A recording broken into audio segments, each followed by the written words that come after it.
The winds have shifted in Alethi. Once Kholinar shone, a beacon of pride and glory. Now its towers groan beneath the weight of despair. Its people whisper of shadows moving in the rain, of oaths long broken beneath the thunder's roar. 4 souls drawn together, bound by threads unseen. An investigator chasing truth through a city drowning in secrets. A thief, mercenary by name, but fierce of heart, determined to save the home that scorns them. A fabric cloaked in falsehood, shaping light and metal, seeking to forge a better tomorrow before the storm consumes the present. The Vorin woman, staring defiance into the eyes of destiny, striving to become more than her world dares to allow. The city trembles. Cults, old and forgotten, whisper beneath the weeping stone. And from the tempest comes a call for those who would speak the last ideal.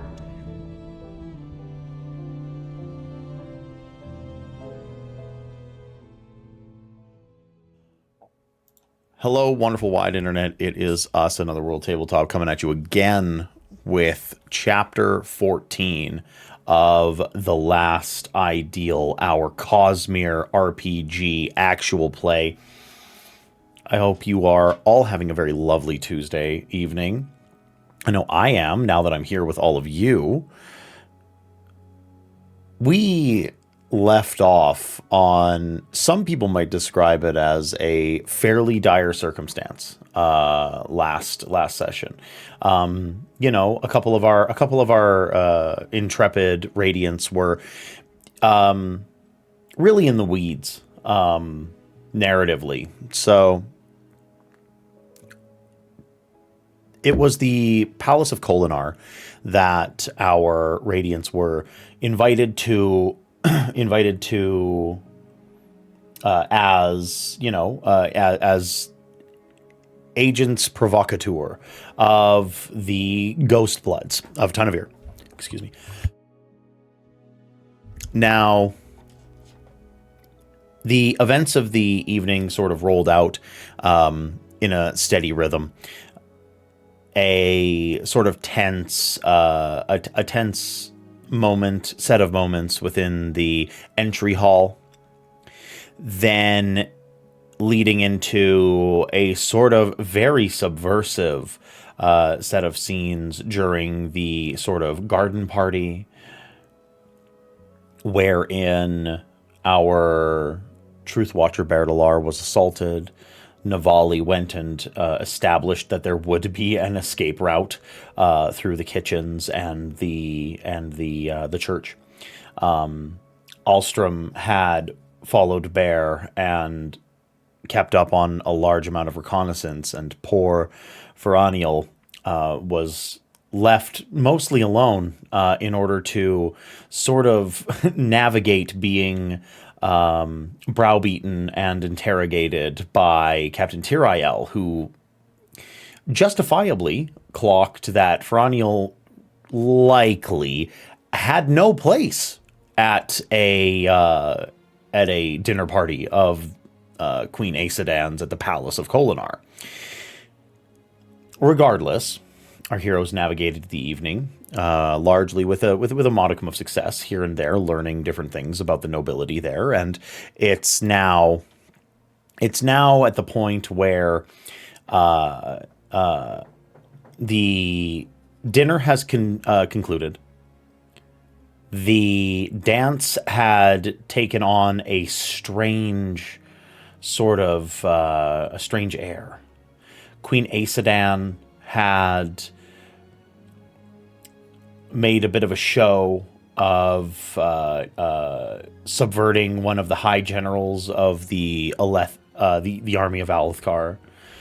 And then it was Feraniel who was given a very dire notice from Frame, her ink spren, that there was something incredibly wrong, and especially with Queen Aesudan. And then peering through into the cognitive realm, Feraniel saw this shadow of a very dark, tentacled, undulating mass of inky black nothingness. In this, the goal of the evening remained the extrication of Lady Azure. Speaking to that, Lady Azure had appeared in something called, cover your ears, kids, for spoilers, a perpendicularity. A perpendicularity had opened up very briefly, just on the sunwalk of the Palace of Kholinar, guttering forth this inky creature whose shadow had been following Queen Aesudan, and also the Lady Azure. That is where we are going to pick up. Upon the Sunwalk, the Everstorm has started to rage. This rumored eastern flowing storm that has come from, allegedly, the rift that was made during the Battle of Narok. Now, as it has made its way all the way out east here, it has appeared far more dire than anyone had truly suspected. In a world like Roshar,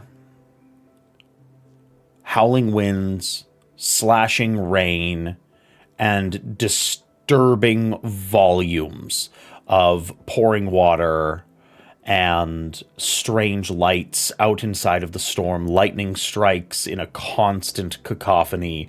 These are things that happen on a 10-day basis. It always flows west. It is always followed by a refilling of the spheres that have been left out in cages. They are known to be deadly if you are caught in them, but they are manageable. The world is prepared for them. They've been happening for thousands of years. This storm is red. The clouds look angry. They roil. The storm wall is not consistent. Some parts take a while to catch up. It is the blunt instrument of a high storm is something that can be mostly prepared for, but this storm is like a jagged, broken knife dragging across Kholinar. The crimson, hot sight brings down a driving, near scalding rain. Red streaks of lightning crash throughout the clouds in the sky. And the most disturbing thing is that it also brings sparks of ash. And Berdalar, as you stand with this warrior woman collapsed on the floor in front of you upon this magnificent stone walkway, feeling so very alone as this inky creature crawls up the wall towards the chapel of the Palace of Kholinar, you notice something very odd. There are shockspren all around you. These little crashing yellow pyramids that sort of grow out of the nothing and then shatter. You've seen shockspren. You've seen shockspren your entire life. It's, they're a little rare, but you wouldn't say that they're something that's never seen. It's just, once every maybe, once a season, you'll see somebody that's truly shocked by something. But here you are sitting in your shock, and the thing that brings you out of it is that the usually yellow pyramids of shockspren, they are a very sickly gray, more like a pustulant yellow at the very center as they form. And instead of the shattering that usually occurs into a million little glittering pieces, it pops like a bubble, leaving an ethereal, nasty film upon you. You don't feel it. It's spiritual, and then that evaporates away into a mist. But you can say a few things for sure about life on Roshar. Storms flow from east to west, and the forms of Spren never change. And in this moment, you have seen a red-crimson fiery storm flowing from east to west. Sorry, from west to east. And you have seen a Spren change form and take on a very sinister air in the presence of this inky creature.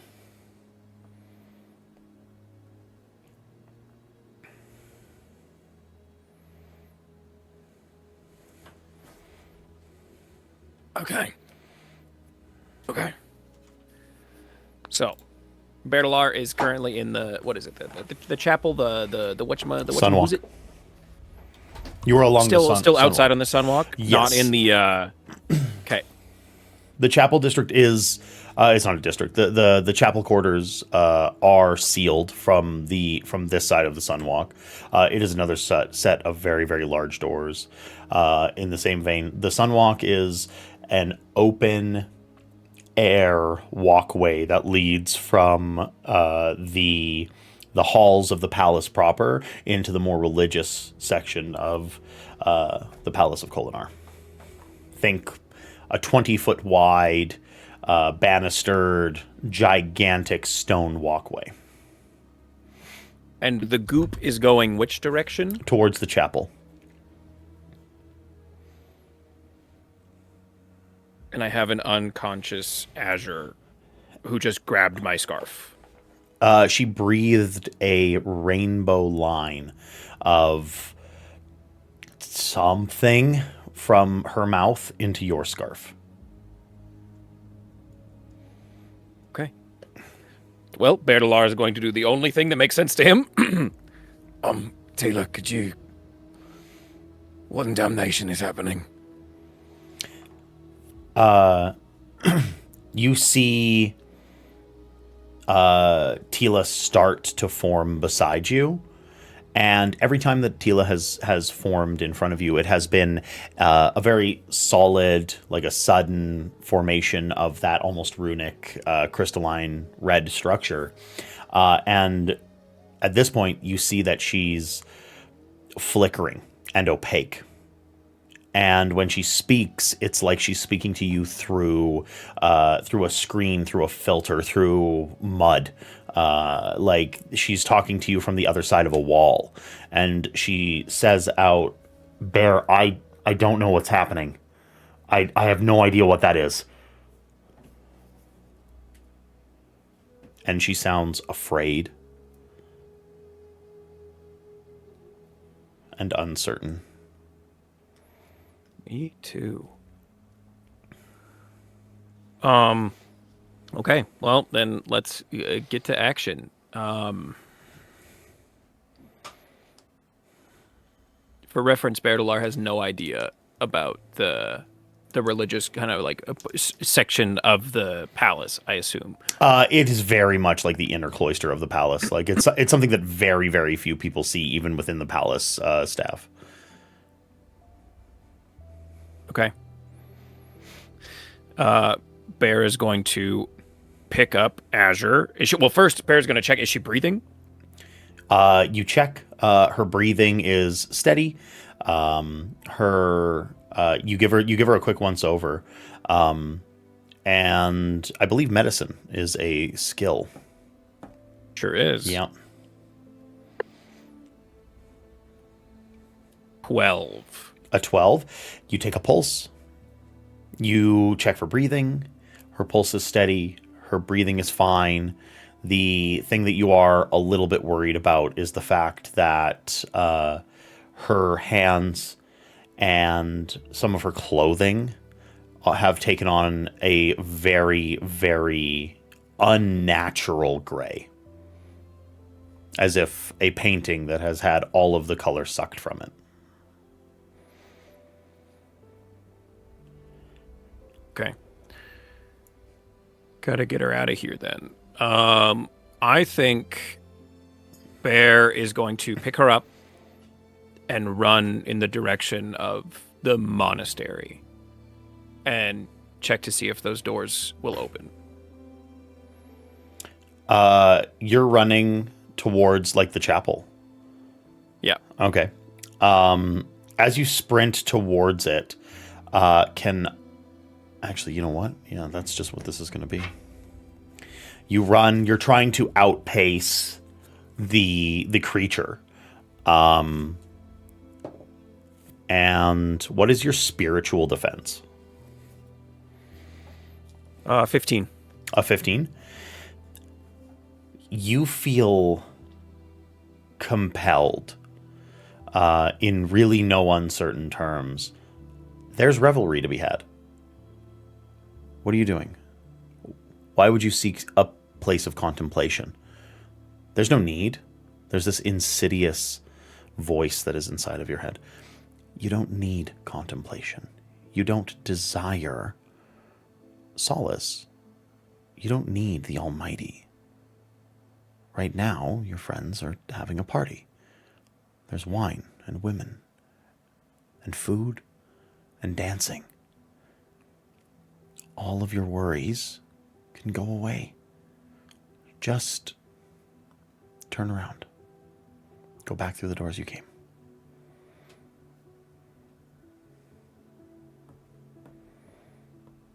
How convincing? How convincing?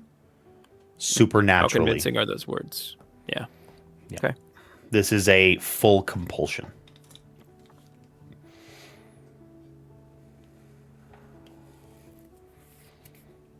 Okay. Well, yeah, then I guess I'll go back towards the doors inside with Azure still like kind of slung over the shoulder. Unlock the manacles onto the door. Put them back on my belt and open, open them both. Big smile, big smile, ready to party. Nev is on the other side of that door. Nev, you see Bertalar come through the doors of the Sunwalk. You see behind you, of course, this has only been maybe a few minutes. You see behind you, there's people rushing, they're screaming. You see Feraniel pointing, giving orders. You see Alstrom sprinting away with an arm dragging behind him. Rave very much standing there with a shard blade in his hands. And you see others start to gather as well. And you have a grinning Bertalar carrying Lady Azure coming in through the doors behind you.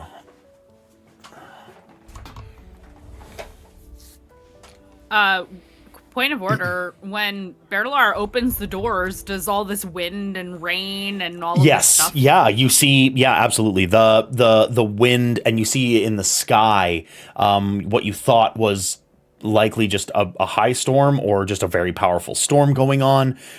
You see the red lightning, you feel the hot wind, you feel you actually would see a strike of lightning come down and hit the sunwalk, leaving a black, angry scorch mark.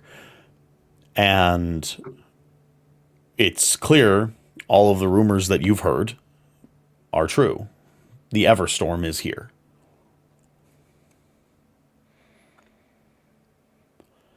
And also to illustrate for the folks at home, because it's been a week, I've killed the 2 guards that are standing here. Yes. Are there any other guards? No one is coming at me no now one's that I've killed 2 people absolutely in front of everybody? Okay, absolutely not. great. No. Panic fully ensued. And Ferraniel put a bunch of people into the direction of running out of the actual palace itself. And what you see is within this this hallway that leads to the Sunwalk is rushing nobility, trying to get out. A few of them have taken up very simple arms, things like spears taken from guards, chair legs broken off, the lord that you were supposed to be serving, he's drunk as all hell, but seems to be fomenting some sort of leadership in the just out of fervor alone. He heard Ferraniel's words and was immediately incensed to the point of revolution against the guards in this place. Okay. So yeah, that is what you see. But you also see sprinting towards the entry hall, Alstrom, with Rave behind him.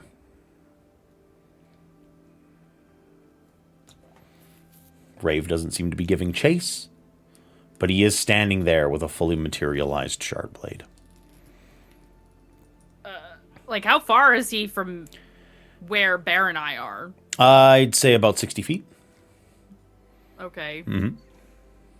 I see Bear, and he's smiling, and I'm like, what the storms are you doing? This does not look like as much fun as I thought it would be. Are you... I, like, look at him... But you've sobered, your look has sobered now. Like, you realize what's happening, or are you stuck in happy mode is my question. That's a great question.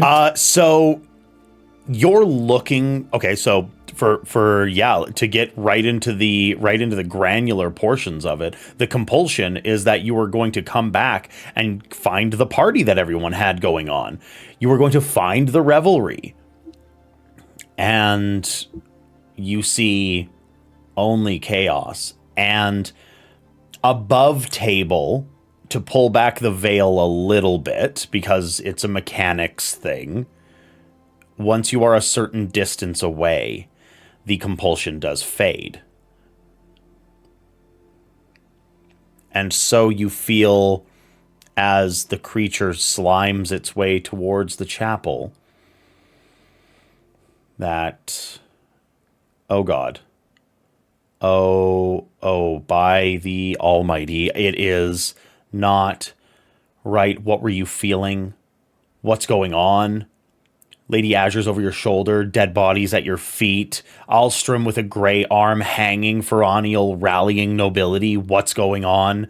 And you snap back to Bear. Okay. Yeah, no, not fun at all. What is happening? We need to get out of here now. Yeah. Let's go.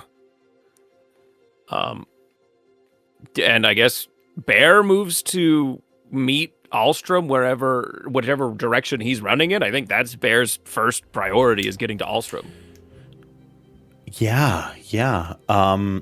You had all made your big rolls last game to sort of like deal with the situations that were at hand. So I think what this is going to come down to is another true initiative. If there are guards that are intercepting nobility, there is Rave, and as you're standing there and Berdalar is coming back to coherence, you see that Rave has the two individuals that you had seen earlier, the one servant and the light-eyed girl with the tattoos. They have started to walk by his side, and they are scanning the room.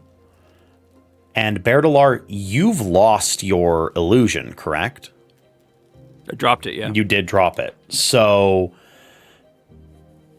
I would say everyone should probably state what their actions are. Those actions can be anything from help the nobility get out of the room.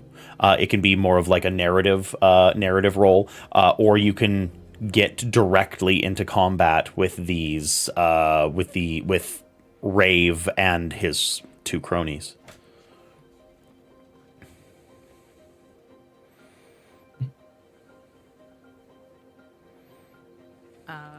My priority is to make sure the mission goes as planned. Therefore, I am finding my party members and making sure they are following me. I don't care about the nobles. We have a job to do. Okay. I think, yeah. Alstrom is trying to find his friends and getting the fuck out. Yeah. I'm hearing a lot of it's time to run. Yeah. Okay. Okay. And Fira, she's running because Frame told her to run, but at the same time, she wants to try and breathe in Stormlight because she felt something break. And she wants to know if he's still there. There's sphere lamps dotted all throughout the palace. It's not hard to find a source of stormlight anywhere here, and you take that moment to center yourself and take a very deep breath, trying to draw in stormlight. And as horrifying as it was to feel his voice go quiet and feel that connection,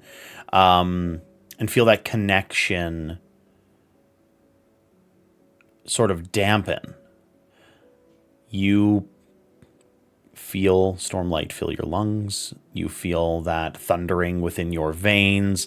Your bond is not severed. He is still there. She has a moment of panic and relief all at once.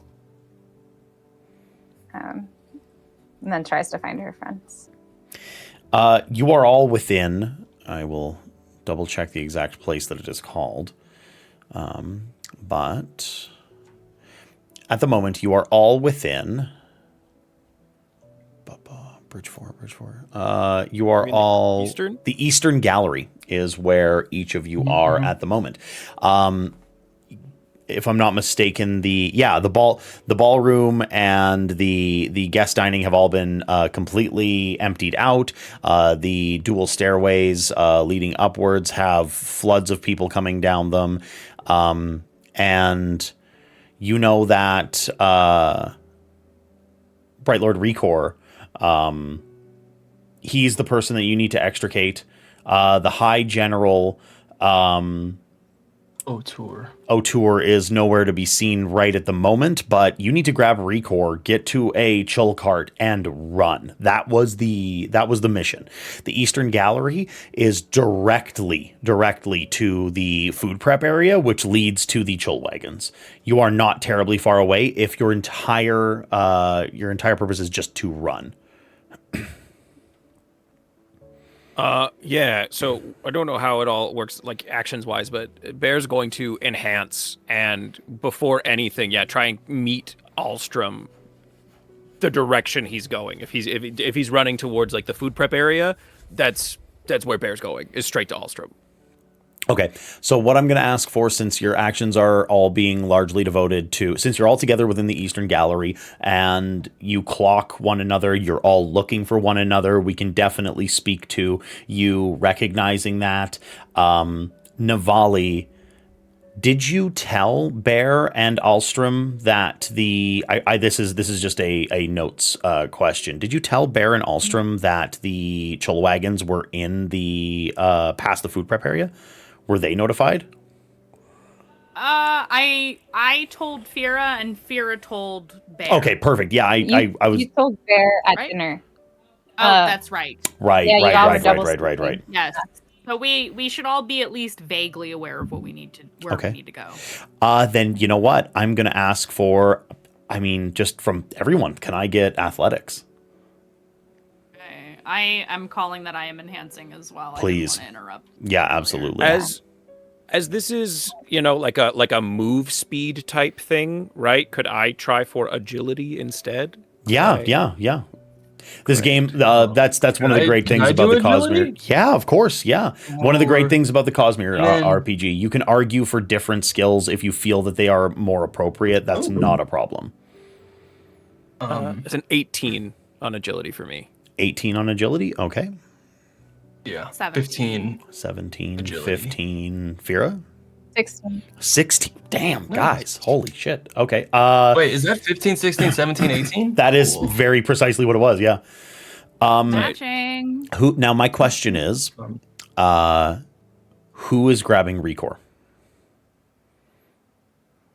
Fira is shaking her head. Nev is. Okay. I promised him that I would get him out safe. You hear in your head a panicked Jez. He's like, I need you to try something. All right. I haven't really discussed this terribly much with you, and we haven't had a lot of practice, but lash him up and drag him behind you. There's no time. He's too drunk. Got it. I'm gonna also breathe in Stormlight Yes. because I had to use an investiture to Yes. enhance myself. Absolutely. So now I am back up to maximum. And yeah, I'm gonna lash him upwards. I'm gonna do a basic lashing, gravitation surge. Yes. Do I roll? You do. Yeah, you My will roll question- gravitation. Okay. Got it. And that's one investiture. Yes. Okay. So I will roll.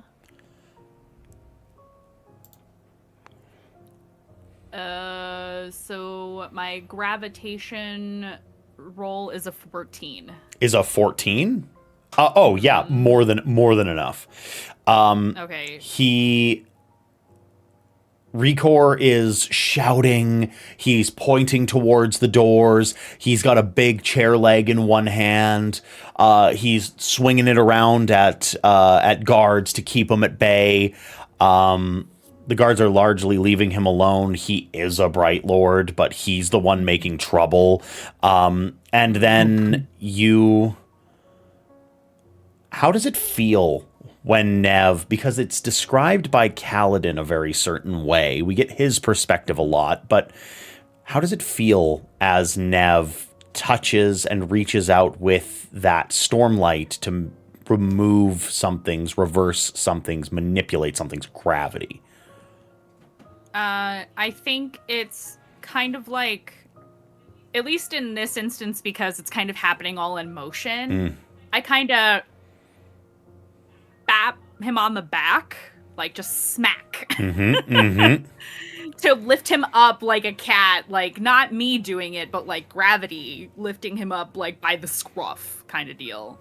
So that's kind of like, I'm like, okay, you need me to make him float? Okay, cool. Float. Hey, yeah. And that's pretty much like, because Nev doesn't have like a lot of finesse or isn't going to be fancy about it. But yeah, it's like a tapping to attach the lashing, even though it's like an invisible thing, a force to lift him up. Yeah, you get that force. It's a little, you're fresh at this still. It's a tiny bit awkward. You see him get lifted up by like the center of his back instead of like his center mass. And he starts to float. He's like, oh, and you hear him, Almighty, are you taking me now? And Nope. he Nope. I'm just making it easier for you to come with me. Come on. what? And he looks to you. He's like, what are we? Oh God. And I like grab his coattail and I'm like dragging. yeah, through the air. 100%. Yeah, absolutely. He can't float. He can't swim through the air. He can't do anything. His gravity is null at the moment, and you are dragging him behind you.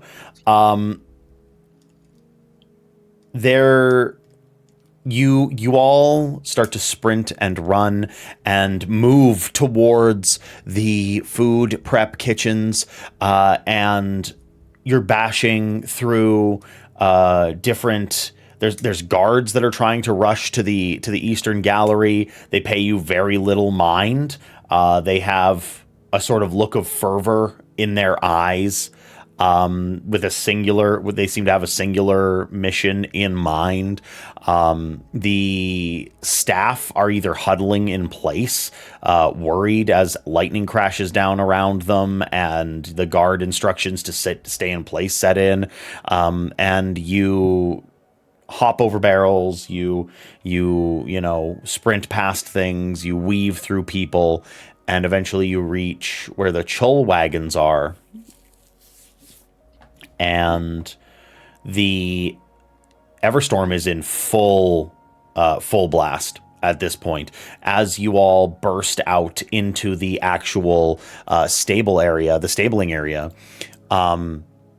it's like a hot blast of air. It feels almost like an oven, as it blasts you in the face. This you see a lightning strike hit the guard tower that you were looking at, Nev, before, scattering stone.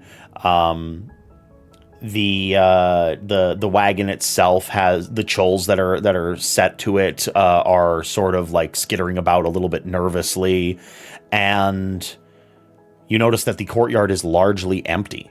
The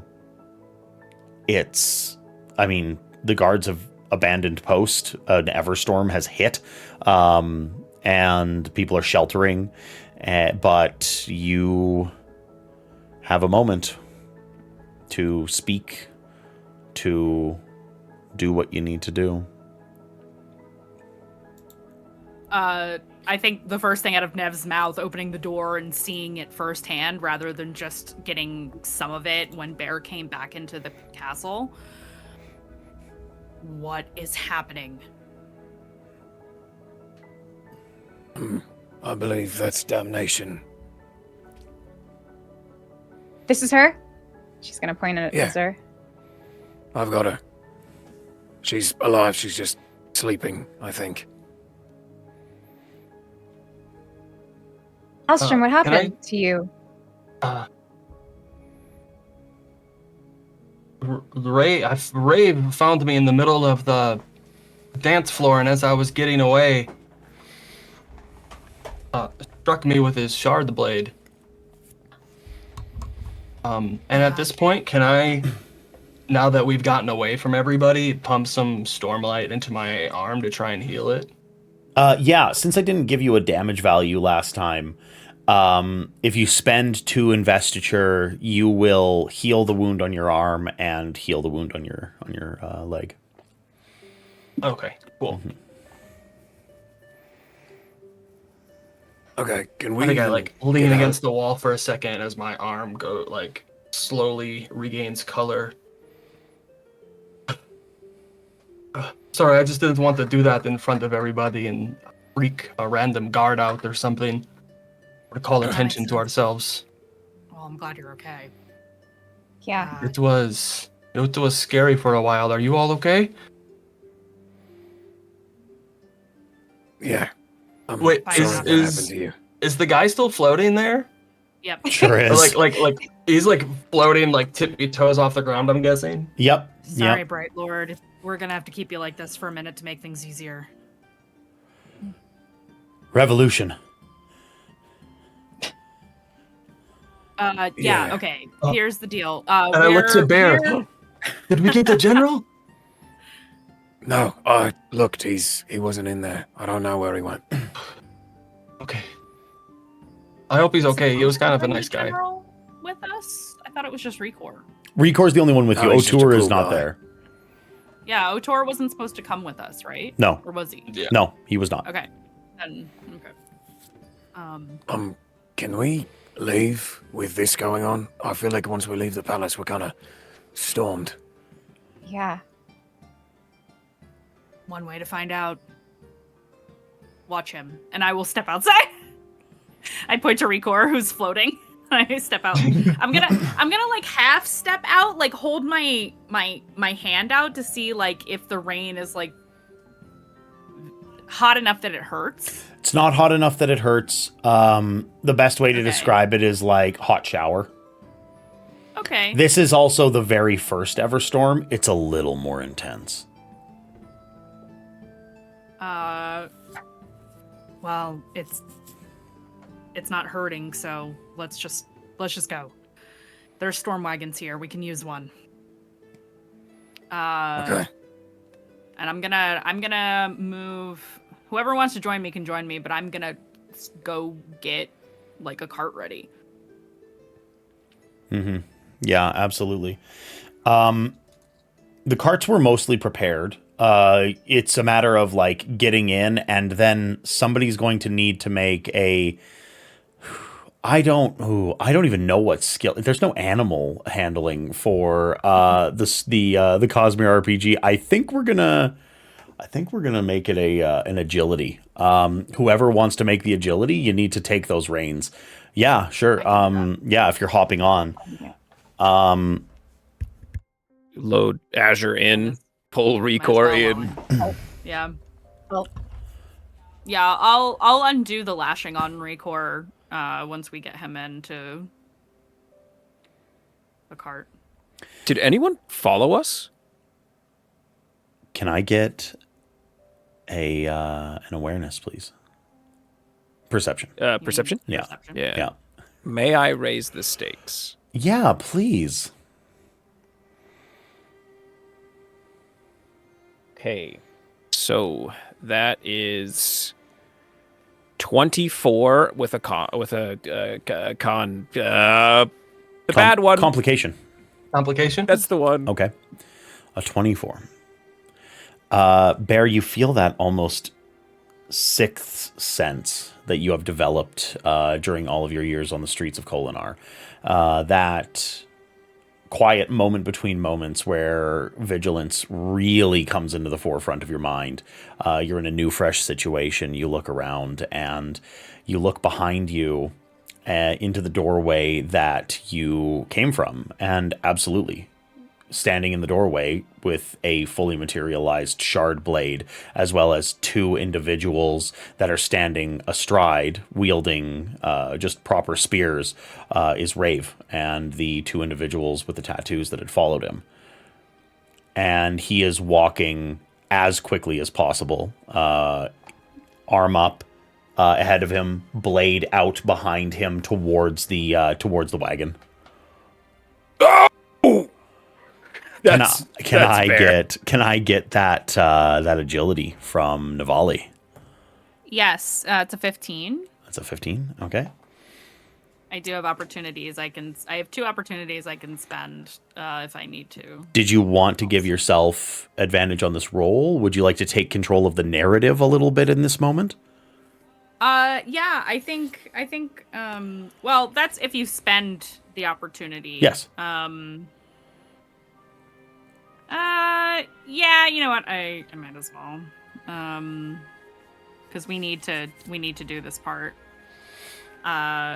So yeah, I'll get it ready. I'll do whatever I need to do to calm the trolls. Yep. I probably have experience doing this, stealing carts and things like that. Mm-hmm, I've probably done that multiple times before. So I calm them down and I get them all like hooked up and ready to go, basically.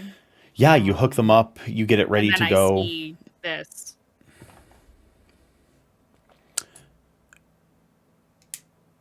The chill cart starts to take off. You use the chill stick, as it's called, to bang against the shell, and Rave sees the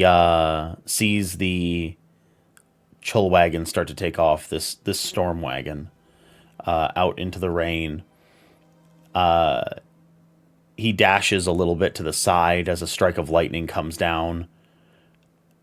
And would anyone like to intervene before he sprints at the wagon and attempts to slice the wheel in half? Sure do. Can I use distracting illusion Ooh. to give disadvantage on the attack? Yeah, you could definitely do that. Fira? Oh, I wanted to try to use a transformation surge on the ground and make it right behind our cart, like where he's running up, make it just like oil slippery. Oh, okay. So between the two of you, sure. I would like an illumination roll from Alstrom, and I would like a transformation roll from Feraniel. Feraniel, that'll be you're turning a solid into a liquid, essentially. Okay, so yeah. I believe that is if I'm not mistaken, that's a DC 10. I don't think it's that high. So and then Alstrom, yeah, whatever your roll ends up being.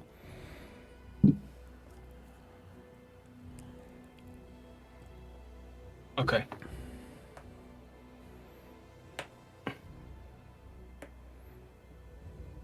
All right. 16. A 16. Okay. And a dirty 20. And a dirty 20. Okay. Rave is a lot of things. Rave is an educated individual. Rave is an educated individual. He's a highly capable crime lord within Kholinar. He has operated for years and years and years.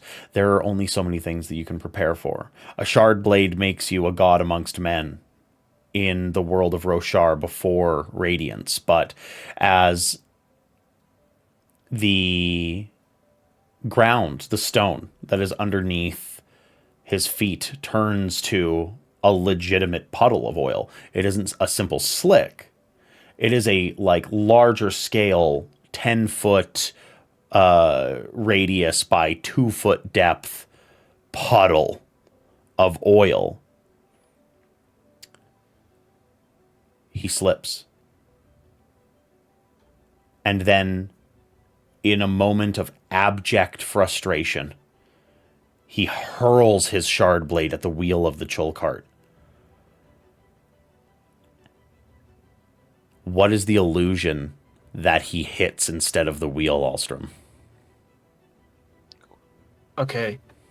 The only thing I could think of is Rave is really trying to get Bear. So I thought an illusion of Bear might get him to just at least flinch or something, just like if it's off to the side, or just like if I think, and then like this illusion of Bear like pops out and the shard blade hits it and it bursts into this like flash of light.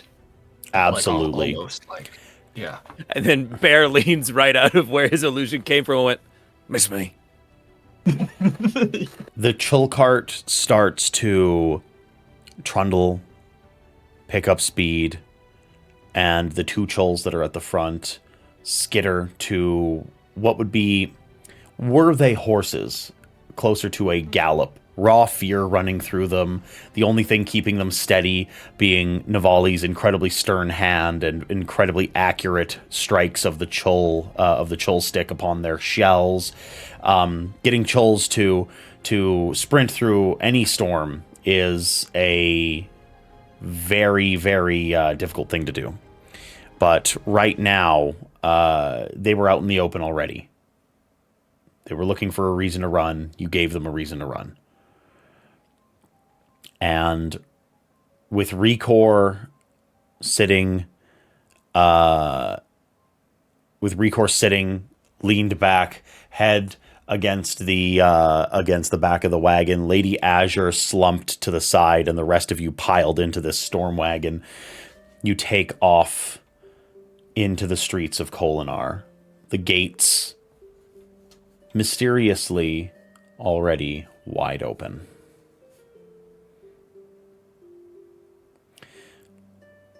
So my question is, do you try to make a larger run for it, or do you look for the closest point of shelter? We have a rendezvous point that we were designated, don't we? You sure do. That rendezvous point was established before you knew that an Everstorm was hitting. There has been a little bit of a wrench in the works. Okay. So the path is blocked, or it's too far to go, or... That is judgment that you get to make.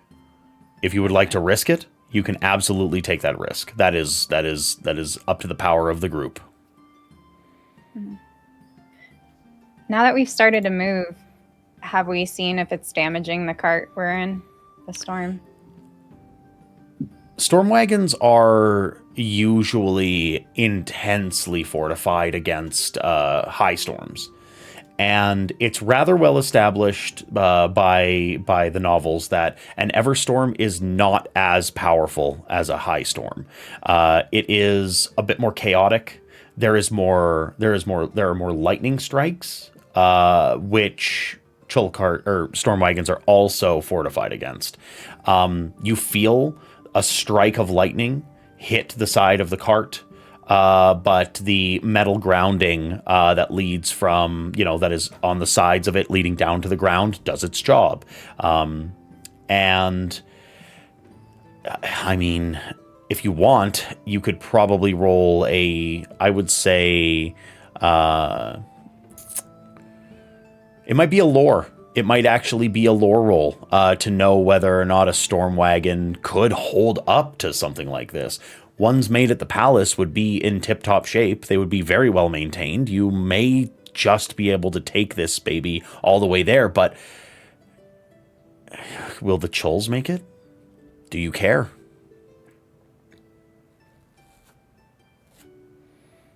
I rolled a 10 on lore to figure that out. Storm wagons are built for this. You could flip a coin, to be completely honest. They're the things that you don't know about an Everstorm could fill a book. You're not entirely sure. Is it going to get worse? Is it going to alleviate quicker? Will the lightning let up? Will it keep striking you?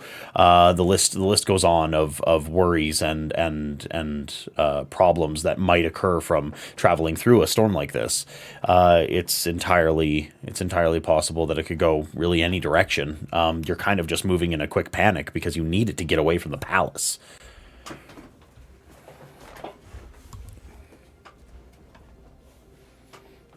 I think we keep going. I vote we keep going. Okay. Okay. And Berdalar will be on standby for the Chulls.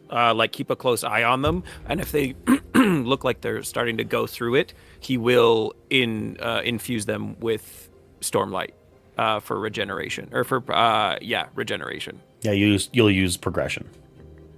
Yeah. Yeah. Okay. What is it? Yeah. What is it? Character regrowth? Yeah, regrowth. Yeah. So you keep moving the Chull cart through the streets. The streets are empty. You are the only psychos that are actually attempting to move or do anything inside of this new ridiculous storm. You are truly riding the lightning in more than one way. And I would like Bear to spend 2 investiture maintaining the Chulls. At one point, one of their shells is struck by this red lightning. You get a little bit of insight The red lightning is not as powerful as high storm lightning. It's not as powerful as regular lightning.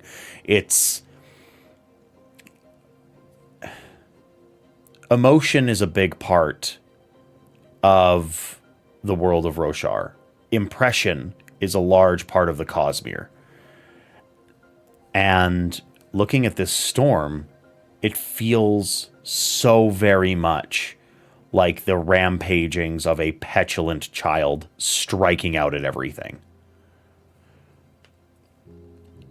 And you keep the chulls going. And eventually Rekor keeps giving you direction. He's like, we need to move down this street. We need to move down that street. Here, this way. And he gives you these directions, and eventually you reach Rekor's estate.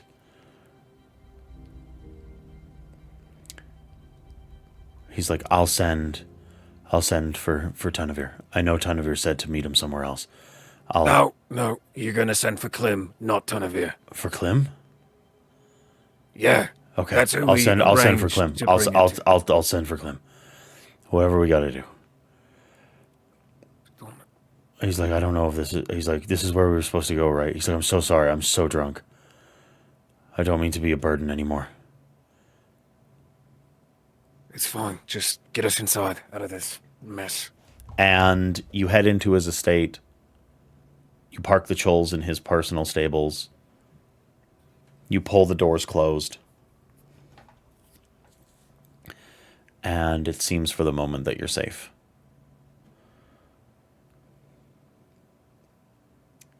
I think Nev is pacing around wherever they are, like a tiger in a cage.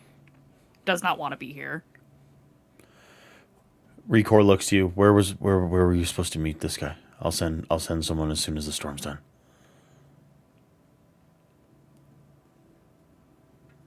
Me going back through my notes because I don't remember. Clem's? Does anybody remember? I believe it was at Honor's Hold. Yeah. Yeah. Okay.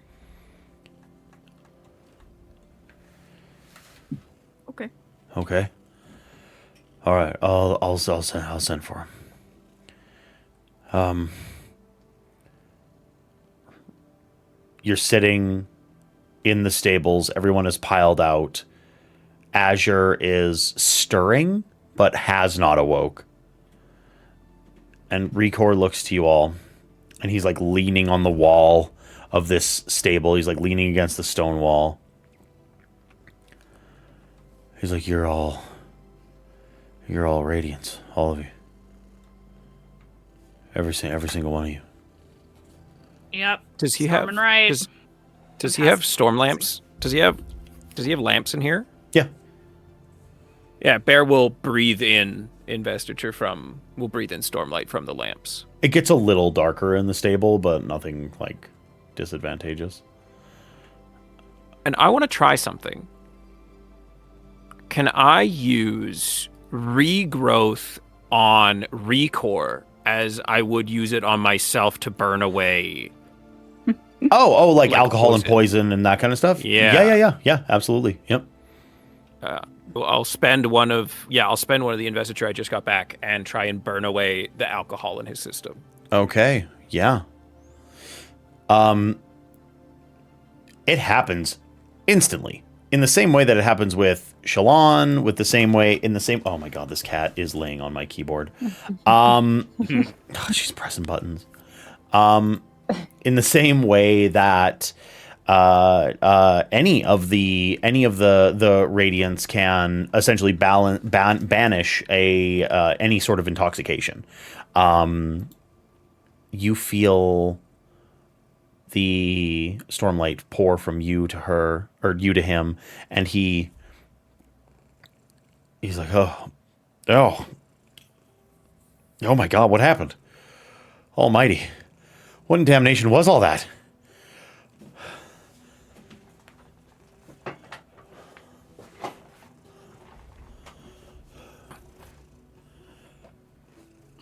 None of us know how to answer. Yeah. I think Nev is pacing back and forth, storming Storm from the wrong direction, storming Crazy Queen, storming guards. She's like freaking out. Okay, all right. I acted like an idiot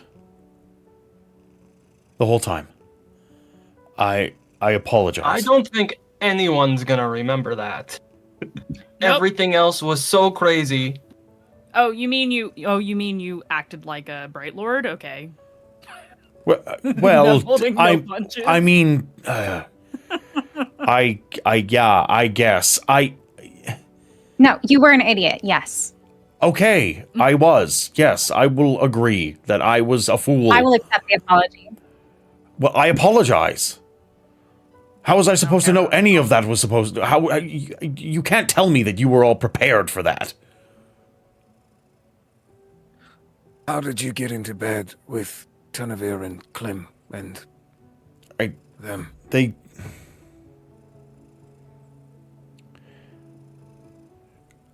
I had a debt that needed to be paid. It's always money. Is the debt paid now? The debt is now... if the debt is not paid now, then what else do I need to do?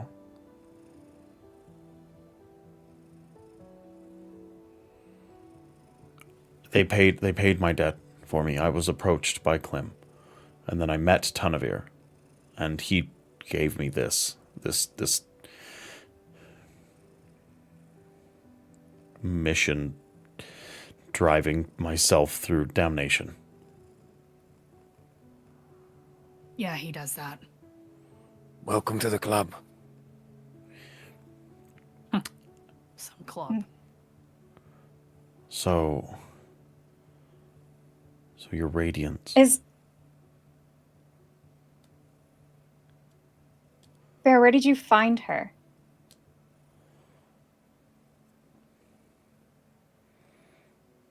What? No, yeah, no, I found her. She was on the sunwalk.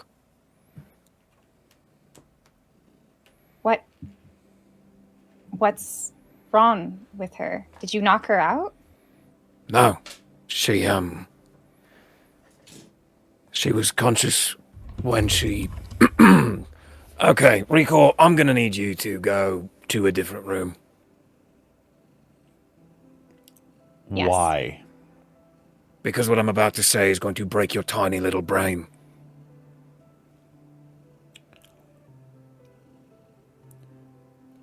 I won't be pushed out of anywhere in my own home.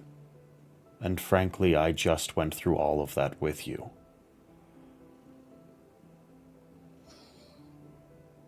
And a minute ago you were just apologizing for making an ass of yourself, which you were, which you did. You almost screwed up our entire operation. Now we need to have a very serious conversation. And you are not invited. Can I get an intimidation?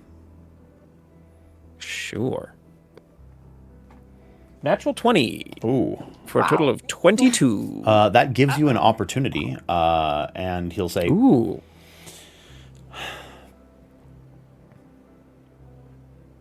I would like it to be known that my complete lack of information about all of you and the gravity of the situation that was at hand would have made this...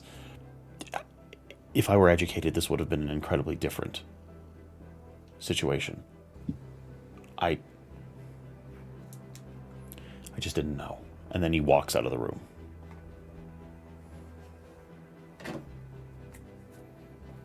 Sound bubble for double safety. Okay. She fell out of a storming pillar of light. Huh. Yeah. And there was also a weird blobby thing that came out with her. And it freaked me out. And then I went to go and investigate where exactly it was going. And I think it broke my brain. Like how? Like, 1 second I went, I need to figure out what's going on. And the next second I went, You know what? I think I need to go have a glass of wine with my best friends. Are you okay now? Are you feeling effects of it still? In a way, quick. I don't know how it works, but whether it was the shock of seeing a bunch of dead people or what exactly did it, I don't know. But I'm fine, sort of.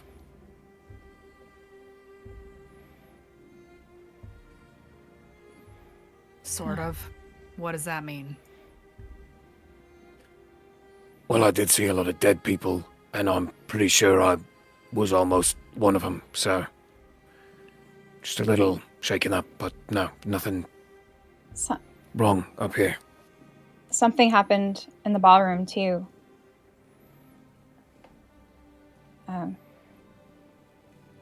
Frame, he screamed, and I looked at the queen, and I tried to like peer into Shadesmar and see, and I can't even explain what I saw. It was dark creature, dark tent. I don't even know. It was shadows. Kind of like a And- blobby thing. Is that what I saw? Like a blobby thing. You did. It was. I mean, blobby is a bear word for sure. But like, you did see a creature that was mostly like liquid, lots of tentacles. Like very much an amorphous, undulating mass. Yes. Blobby I guess could be. blobby or- Yeah. It was horrible. I thought I lost Frame for a good moment there. Tila's kinda spaced out right now. I tried to talk to her and she's having a hard time being here.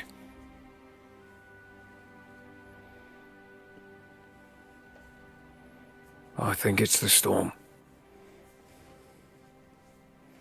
Frame, are you there? I am back. What happened? What was that?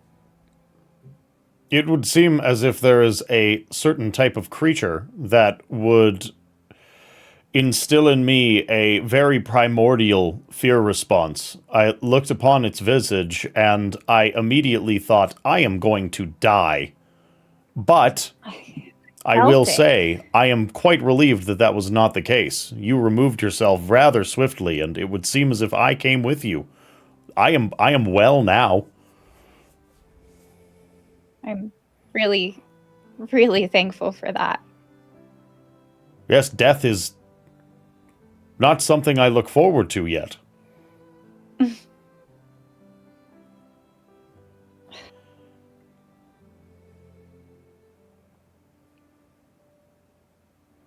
Hold on.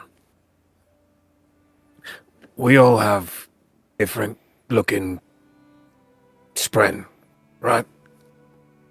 They all look a little weird. What if that thing is a Aesidon spren? Like, she's radiant somehow? But Or whatever not? that thing is. I don't know. But if Fira saw it on her side, I saw it on my side. It came through the big beam of light. I don't know. Maybe that's a different place. I don't know. I'm just And she knew. kind of She knew all of this was going to happen. I think. So what you're saying is crazy queen who was not acting right is bonded to blobby thing? maybe. I don't have the answers. For once. And I was just like, my head hurts. I'm here to hit stuff. I'm not. Ostrom, you're pretty smart. Do you have any insights?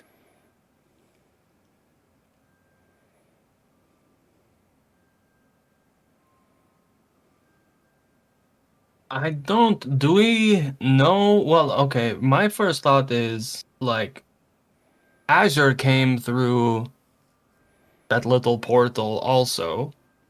So it seems that humans can come through.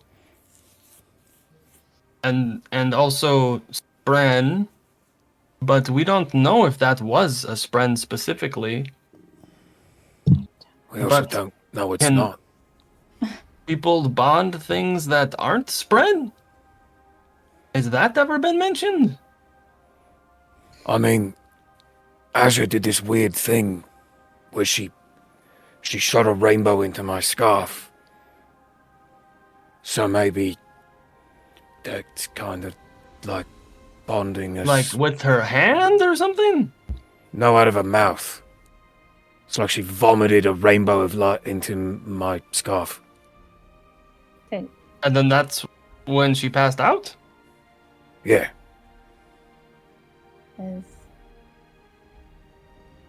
Does your scarf feel weird? Does it feel weird? No, it feels quite scarfy. No. And Azure's still here and she's passed out. They're passed out still. Starting to stir. Starting to stir. As you continue to like speak to her, or speak about her, and have these conversations and stuff, you hear, coming from like probably the comfort of the wagon still. You hear what? Oh. Storms. Oh. Berdelar rushes to wherever she is immediately, like to her side. Oh, the gods. And you see bags under the eyes. Lady Azure. She has opened her eyes. She's looking towards you.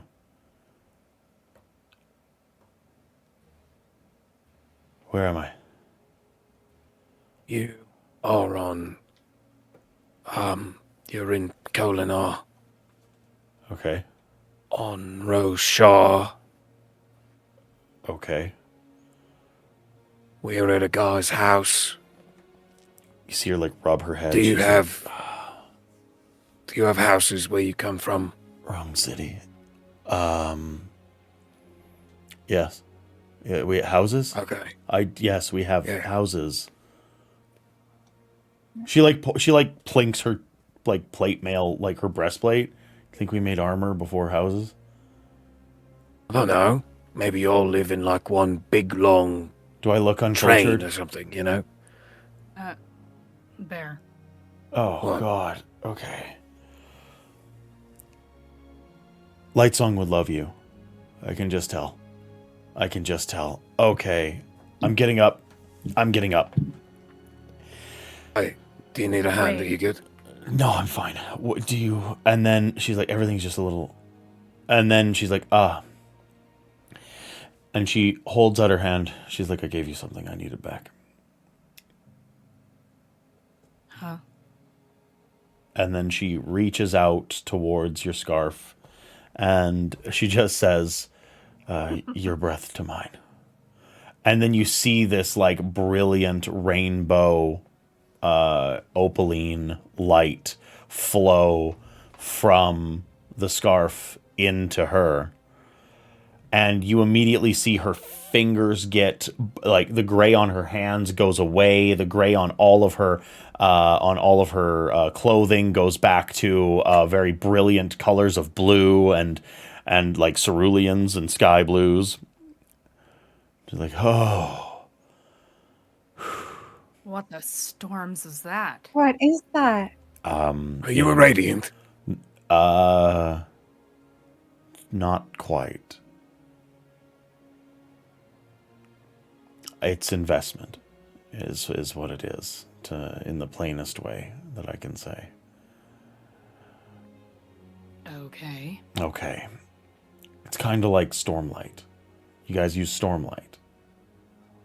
Yeah. Yeah, it's kind of like Yeah? that. It's kind of like that. But it's colorful. Yeah, more than one color.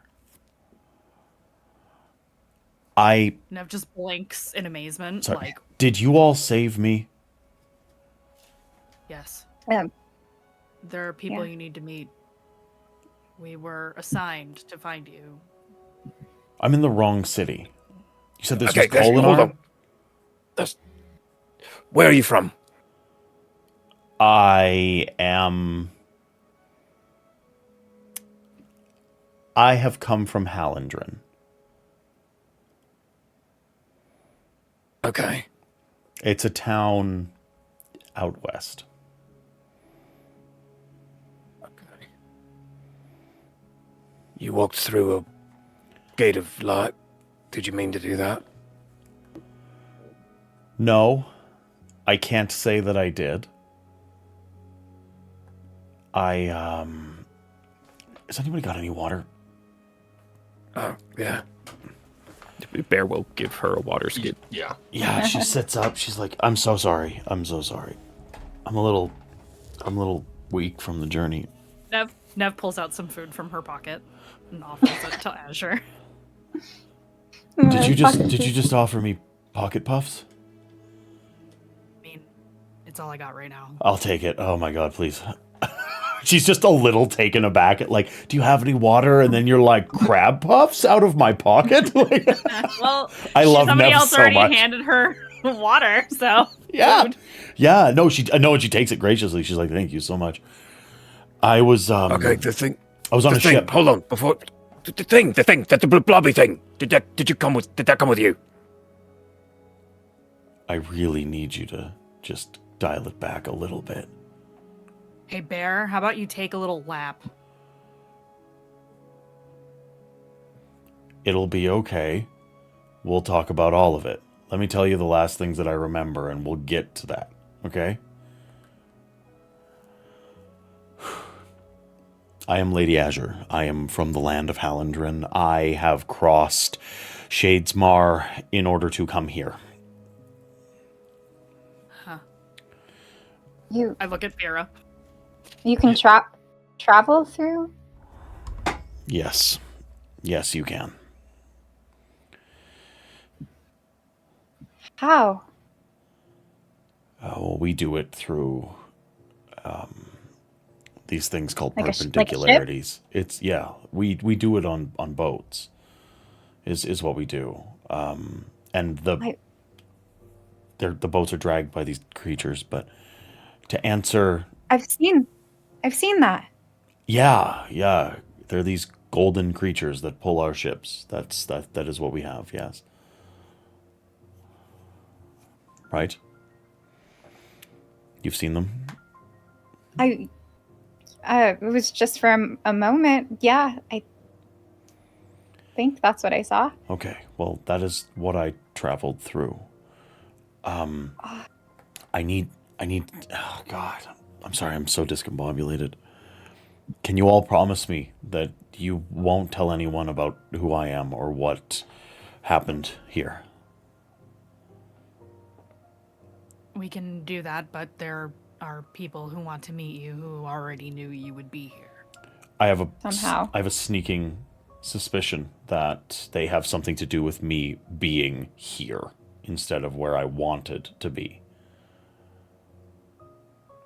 Well, Where were you trying to go? There is another perpendicularity. It is up in a... perpendicularity. Yes. This one is... Oh, did we lose Lane? Did we fully lose Lane?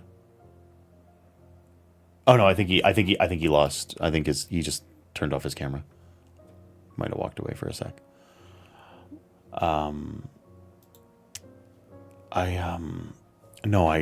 There's perpendicularities. Perpendicularities are what they're called. They're stable ways to go back and forth through here and Shadesmar. And I was on my ship the Serenity, and I was attacked by that thing. What did you call it? She like looks to Bear. What did you call it? I called it a blobby thing. Blob. That is a rough, if shockingly apt, description of what it was.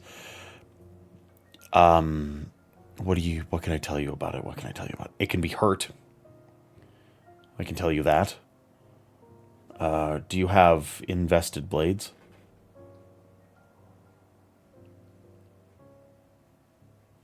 Some of us maybe could sometimes have them. Okay, those work. I think that's what actually got it to let go of me. I think my crew is dead. And I'm here for a while, it seems. I might as well put down roots for a moment. I'm looking for someone, and it's going to now be a very needle in the haystack situation. How far are we from the Horn-Eater Peaks? Weeks. Ugh. A distance. Oh. Okay. Who are you looking for? It's an old friend. Does he have a name? I find people for a living. He has a few names, yes. The one I know him by is not going to be what he goes by here. Oh. And he's in the Horn-Eater Peaks? No, the person I was supposed to meet was supposed to be at the Horn-Eater Peaks. Who are you supposed to meet? Maybe we know them. Oh, I was supposed to meet Kholinar. He's my liaison here, the man who I've been contacting. No, not me. Largely irrelevant now. Are you all willing to leave your homeland to escort me to the Horn-Eater Peaks in any sort of immediate capacity? Given the city is about to fall apart, it seems, probably not.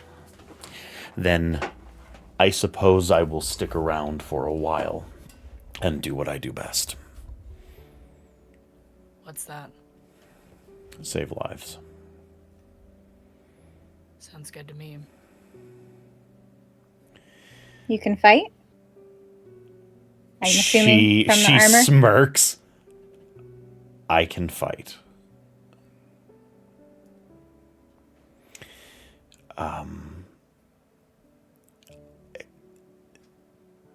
This is a lot. This has all been a lot. What's with the storm outside? It's new. I thought it was associated. We did see its shadow in Shadesmar. We saw it coming, but it was just odd. But now we... Oh, gosh.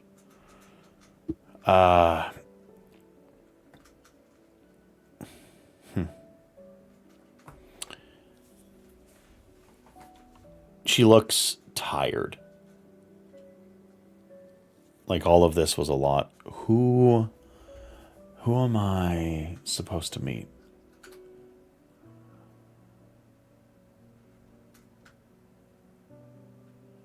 He's a friend of mine, sort of. A friend of yours? Okay. Sort of. Big on the sort of part of that one. All right. Oh. Ultimately, you're supposed to meet someone who said you would help the city. There it is.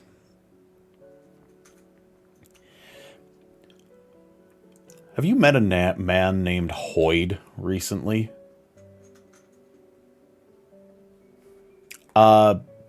Cephandrius. Wit.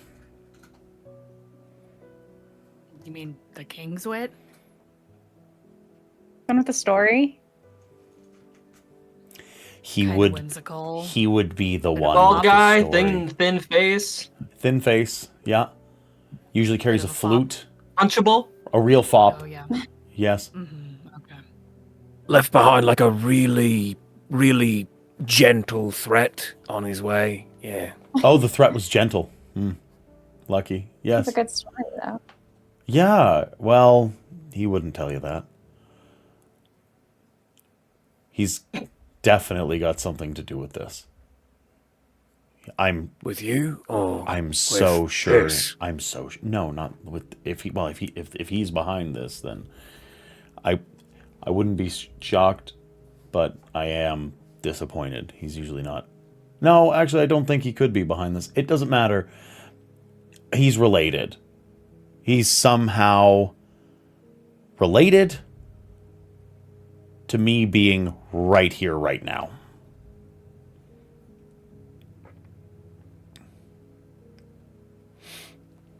So Okay. is he But working how do with you the know people that him? How do I know him? I know him as Hoyd. He comes from my lands. He looks a little different these days.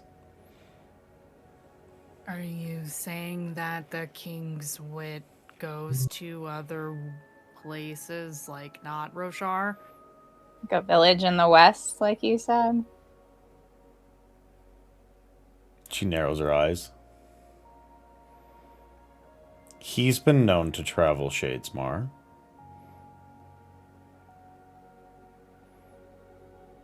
Huh.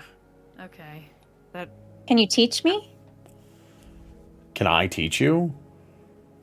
Teach you what? How to travel through Shadesmar? Oh, find a perpendicularity. she said casually, like it's nothing. There should be two Oh. here. Hmm? Not here, obviously. Someone opened the one that I was ripped through. Got a sneaking suspicion I know who. Okay, wait, so but Fira can just go there whenever she wants. Come again? She could just you tell her, I don't. It's not my business. I can look into Shadesmar. I can't physically, like, go travel through it or anything. Okay. That's very convenient. I can't do that. Oh. You're just going to stand up a little straighter.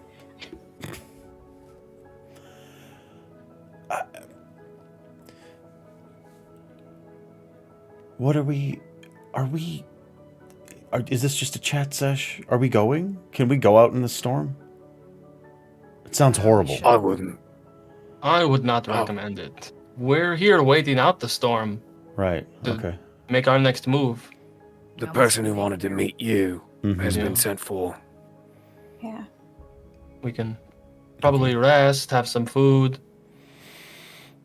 Okay. Oh, by the way, Nev holds like out tea? her hand to Lady Azure. I'm Nev. Lady Azure reaches out her hand, clasps yours, and then, like, very much, like, looks you very intensely in the eye.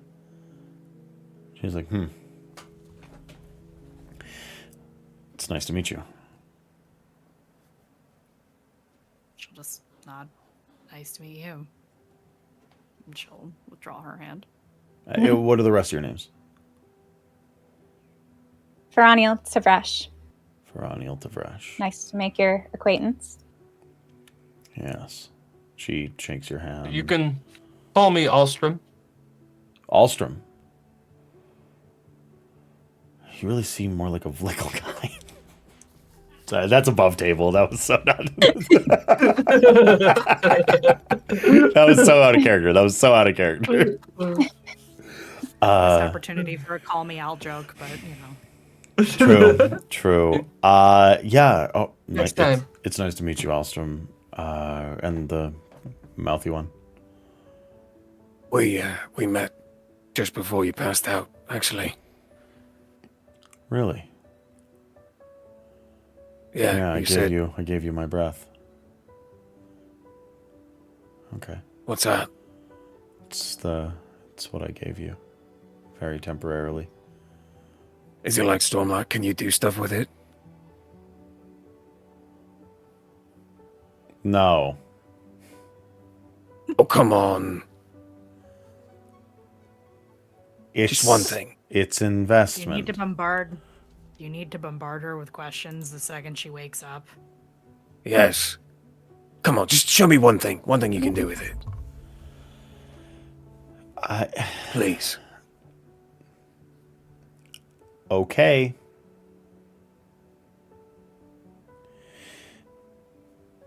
She looks at Bear. She says, "Well, you know how I put it in your scarf last time, right?" Yeah. Right. And then you hear her say, "With these words I awaken you. This man will speak no more." And whispering is cutting out. right. I do have the mic facing me too, so I'm just whispering. You didn't. You didn't. With these words I awaken you. This man will speak no more. And then the scarf wraps around your face. It goes rigid and cuts off your talking. Nev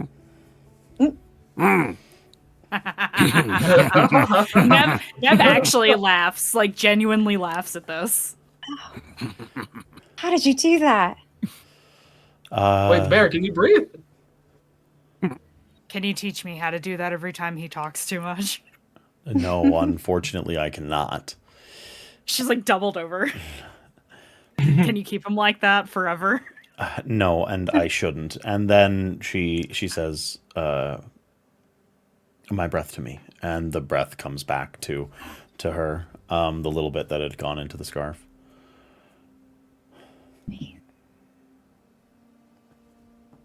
Oh, that was really cool. I like that. Yeah, it's a lot. It's a lot. I probably shouldn't be telling you a lot of this, but to be frank, I mean, it kind of looks like your world's ending. So We're working on it. We did save you, too. by the time she looks pretty severely at Feraniel, you don't know it yet, but by the time all of this is done, the debt will be very one-sided.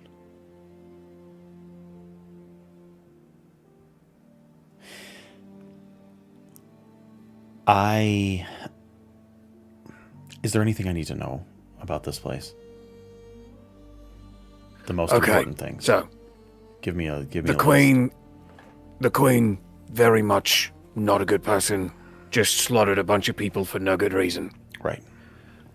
The city's in turmoil. There is a giant monster storm that is apparently carrying some very angry people with it. Right. That are going to attack Kholinar, right? We know that, right? Because the what are they called? The heavenly ones. Do you know what the heavenly ones are? No, this seems very local. Yeah, okay. So heavenly ones, whatever that is, I'm not really sure either. I do know that they can fly. I've gathered that much. Are going to take back this place, and also some of the other Radiants might be helping them. Do you know what a Radiant is? I've been very gently briefed, yes. Okay. Bonds with the... Oh, well... Hey, Jazz, are you here? Yeah. You show yourself to Lady Azure. What if I don't want to? Is this a sound tactical decision? Oh, I didn't think it was going to be that big of a deal, but... Well, this is a strange lady from a strange land. We don't know who she is. What if she's an agent of the enemy? Azure, are you an agent of the enemy? She looks to Bear. No. And that's a weird question. Come on, Jez. Be a good sport. Well, you did come through the same portal as a giant blob monster, so I think it's a fair question.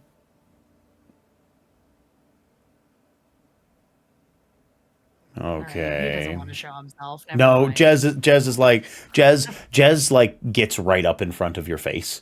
All 12 blue glowing inches of him, and he says, "If this turns around and bites us, and she turns out to be anything than what she appears, which is, to, in my honest opinion, a consummate soldier, I will get to give you an incredibly resounding 'I told you so.' Deal. Swear an oath on it." You want me to swear an oath Yes, about I want it? you to swear an oath about it. Isn't saying deal enough? You'll learn. Fine.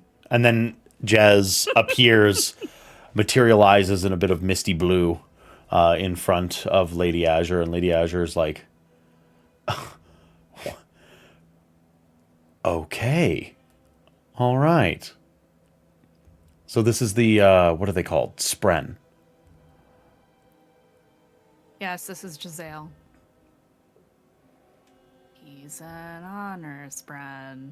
Honor He's a little bit. He's a little different. Jez flits over and starts like very visibly inspecting Lady Azure. And Lady Azure's like looking around, like taking a peek at him, like zipping around as like this little blue ribbon to one spot, blue ribbon to another spot, blue ribbon to another. Are you inspecting me? Is this, oh, I'm sorry, are my armor clasps on tight enough for you, little blue man? And Jez looks and gets like right up in her face and says, "My lady, if it turns out that you are some sort of duplicitous double agent for the enemies of this nation, I will see you completely laid low, and it will be at the hand of the one that is in front of you. Navali is a hero of the people, and you need to understand that. You stand now before Nev the Knife, the great hero of the underground and the slayer of Cutter the oppressor. So you take note.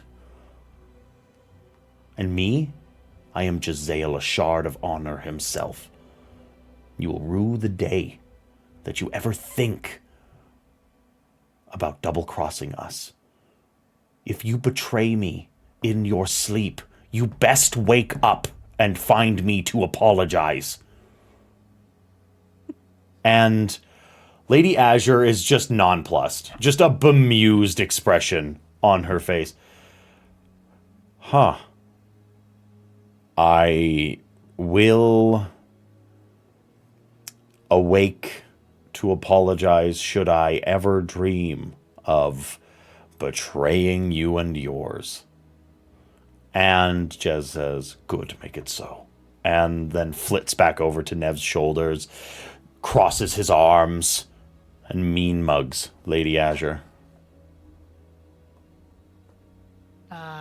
Yeah, he's always like this.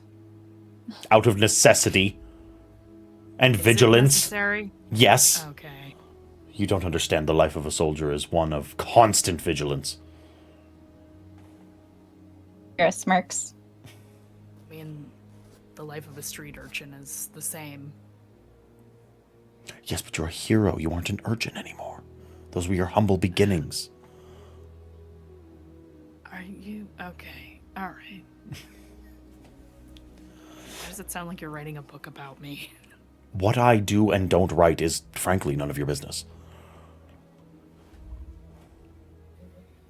Nev looks so uncomfortable. Alstrom, you notice that Wave has fully clasped on and has started to dimple Lady Azure's breastplate. Hey, the Wave, did you ask permission first? No. You can't just...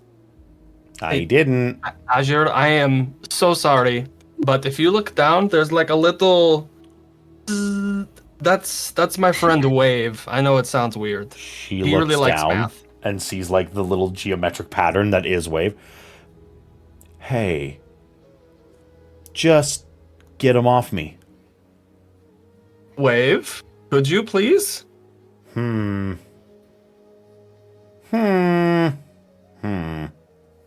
Yes. And then zips down.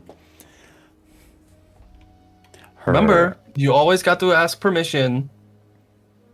You're gonna touch somebody. You can't just go up and touch anybody. Her armor is steel. Strong. Yeah, it's pretty cool, isn't it? It is metallurgically sound.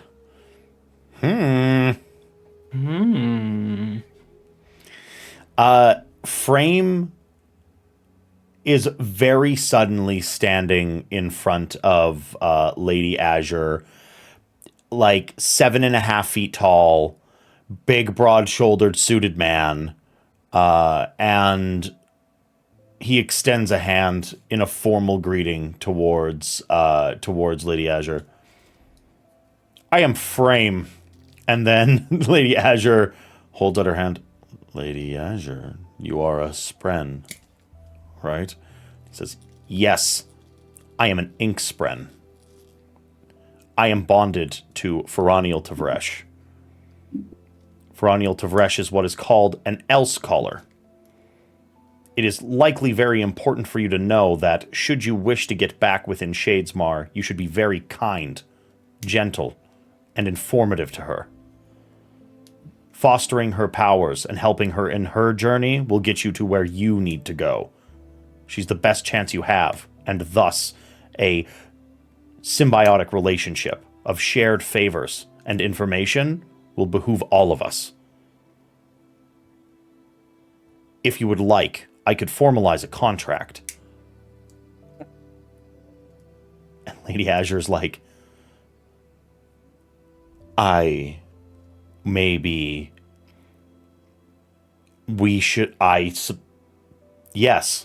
I will, we can speak to that at a later time. I don't think that's necessary, Frame, but thank you. What you believe to be necessary has proven to be wrong on many occasions, Miss Tavresh. But I will acquiesce to your opinion at this time, as I am not well in my mind after the run-in with the strange, and then he, like, cogitates for a moment, blobby thing. And then he shrinks back down and scrambles up to your ear. You should rest. Lady Azure looks to all of you. What about this one? And looks to Bertalar. You're one too, right? Yeah. Okay. She's shy. The rest aren't. At all. No, they're not. That's okay. I'm comfortable having a lot of these conversations later as well. I don't think I'm leaving the city anytime soon.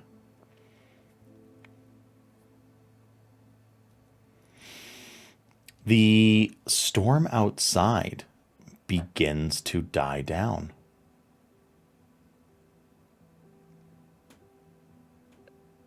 Everstorms do not last long. I'll be right back. And yeah, Bertalar immediately goes out into the street to like look at the tail end of the Everstorm.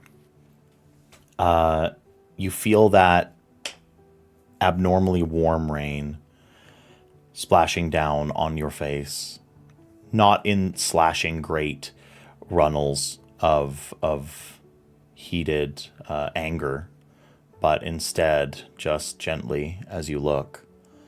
And as you see this storm start to dissipate, you almost feel like you see a face looking back at you.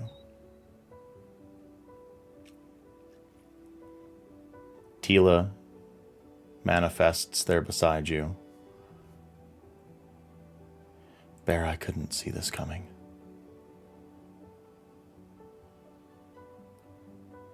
That's okay.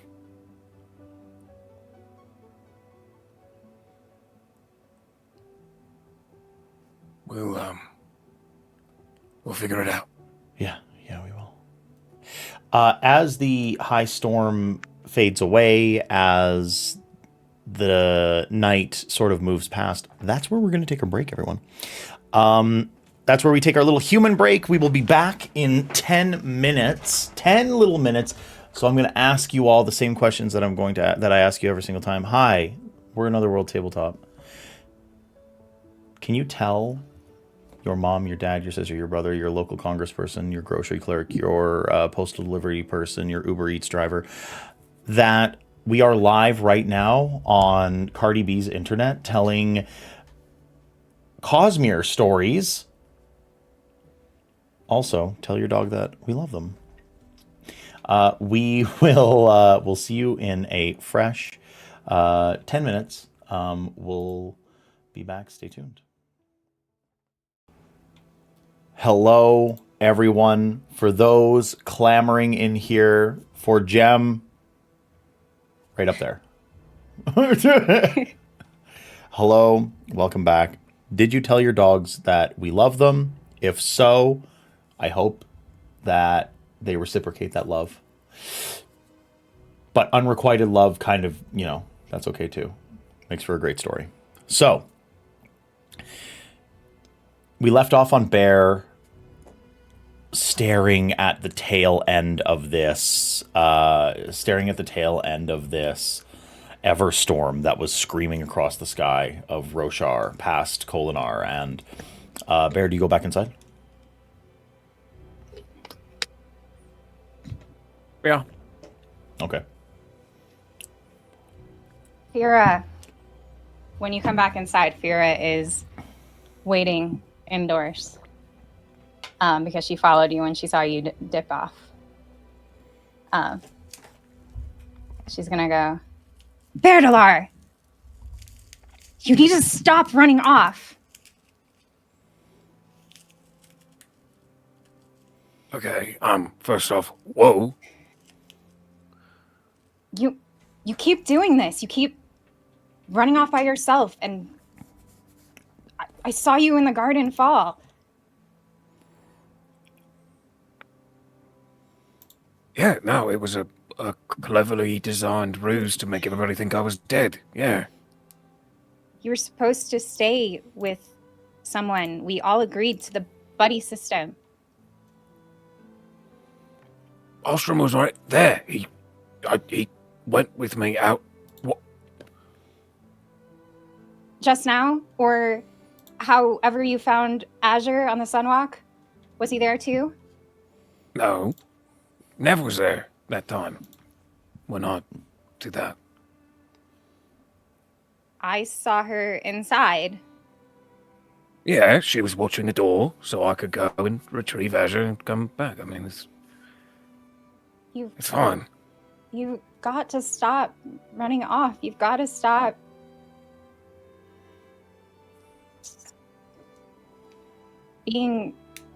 trying to put yourself in danger. I don't know. I don't know what I'm trying to say. I don't want to lose any of you.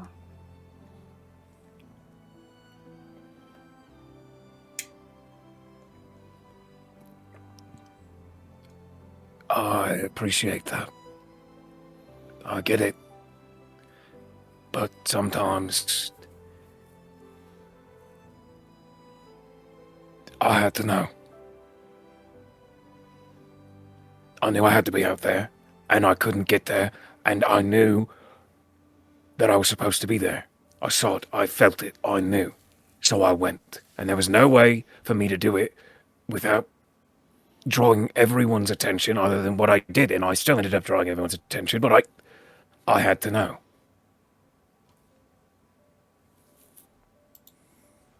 Yes.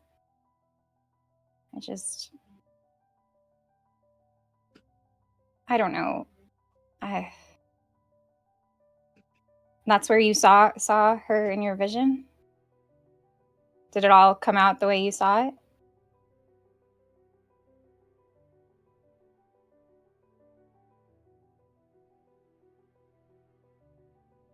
I mean, not everything. I mean, it didn't all happen exactly the way I saw it. But a lot of it, yeah.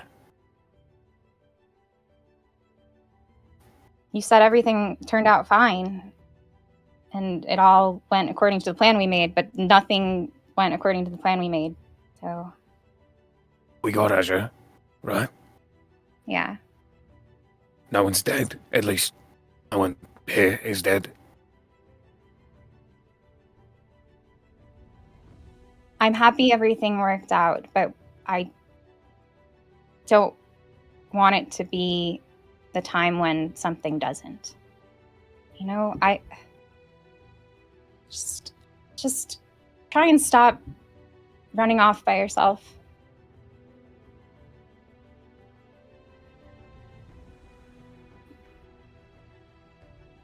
Can't promise that. No.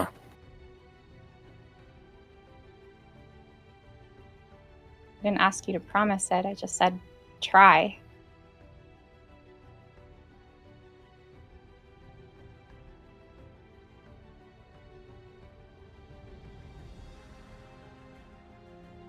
I want to say I will.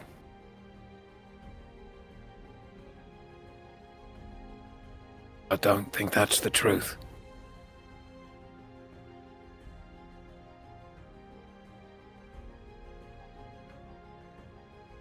Sorry you were scared. Or whatever that was. But can't help it.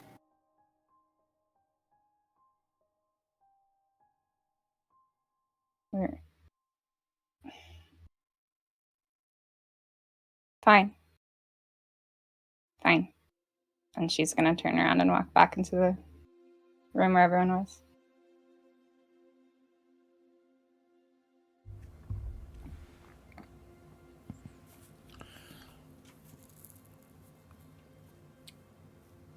Lady Azure. Taylor, am I crazy? Am I? Oh, sorry. Oh, sorry. No, you go right ahead. You go right ahead. I heard the lull. Taylor, am I completely insane? Am I crazy? I feel crazy. I feel like I'm a crazy man right now. Why do you feel crazy? I mean, that's part of the job. I don't know. Am I not supposed to go and do things? What's the job? Finding the truth. Oh, that part, right. The truth is that a friend just confided in you that it terrifies them every time that you run off because you put yourself into a very grave amount of danger, and you said, I can't promise anything, and you were a real dick about it.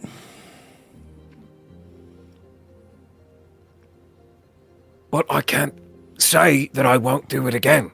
That's a lie. I would be lying. I know who I am.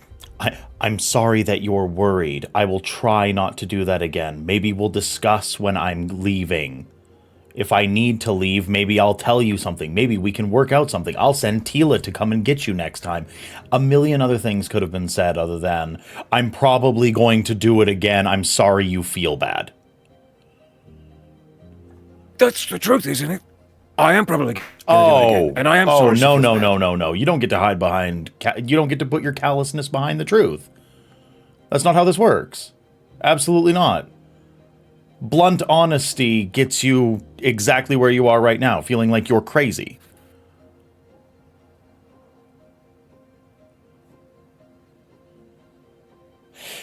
Okay.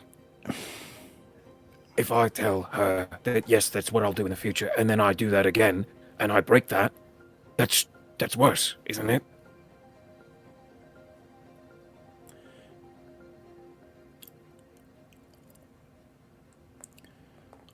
So, Does it need to be binary?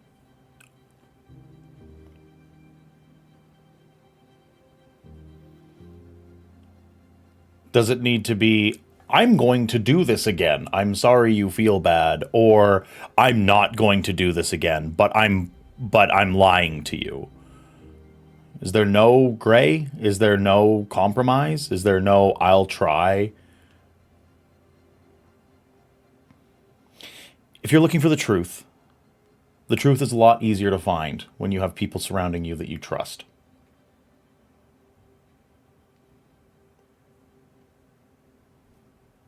The last Radiant that I had was similar.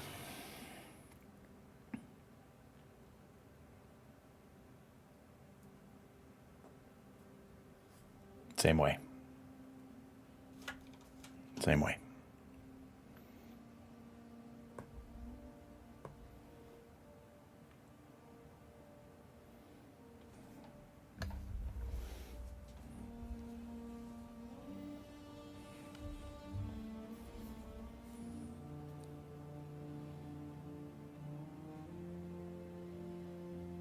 And Bertalar just goes and sits kind of outside the room, so he can still hear what's going on inside.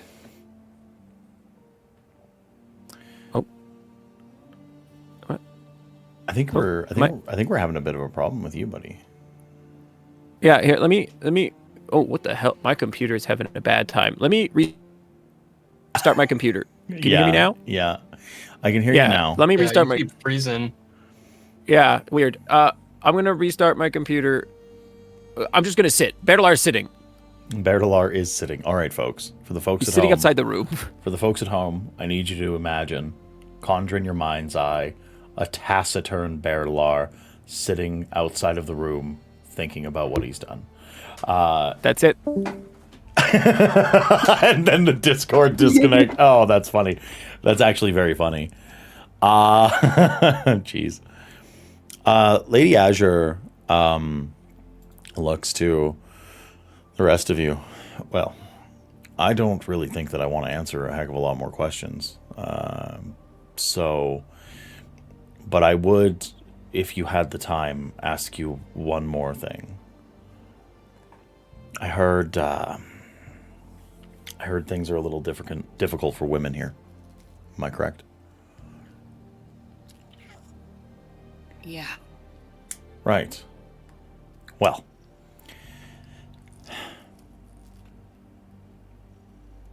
And she blinks a couple of times. I don't like starting back at 0. I don't. But I am very likely about to go and whip a whole bunch of men into shape.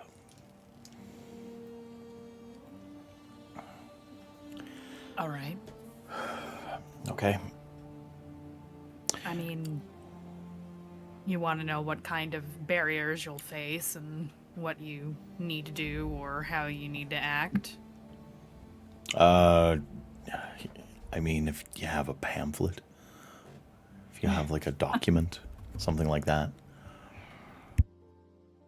Nev almost says the words, "Do I look like someone who would have a document?" But then she remembers she's dressed up really nicely. Nev just looks at Vera. I don't know. Does one of your foreign books have something about social graces or whatever? I'm probably back at my place. Oh, I'm the wrong person to ask these questions, despite how I am dressed right now. Hey, you don't seem very feminine.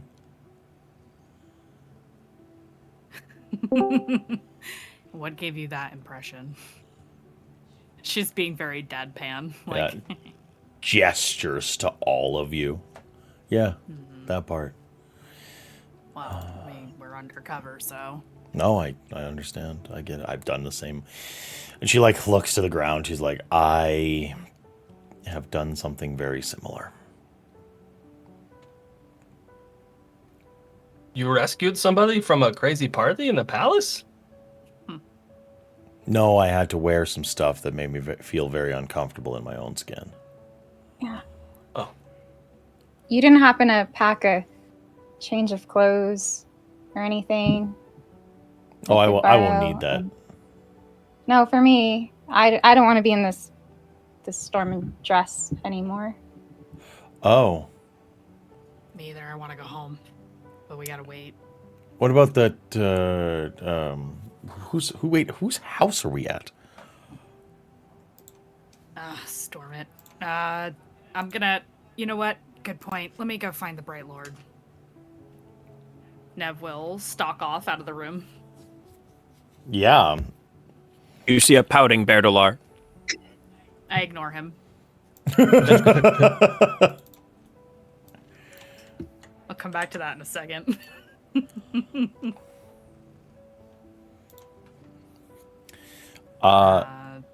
Yeah, you go, you find, you absolutely find, Bright Lord Recor is standing, like, he's tapping his foot, he's got another glass of wine, he's, like, standing just far enough away to, like, not upset your privacy, but, like, close enough to be available. Right, Lord. You can just call me Recor, I know you hate me. I was attempting to have, or continue to have, some measure of decorum. So, Bright Lord, do you have any extra clothes? She says this kind of bashfully, just like... Yeah, I do. Yes, I have many outfits. Good. Oh wait, he doesn't know our real names, does he? Yeah.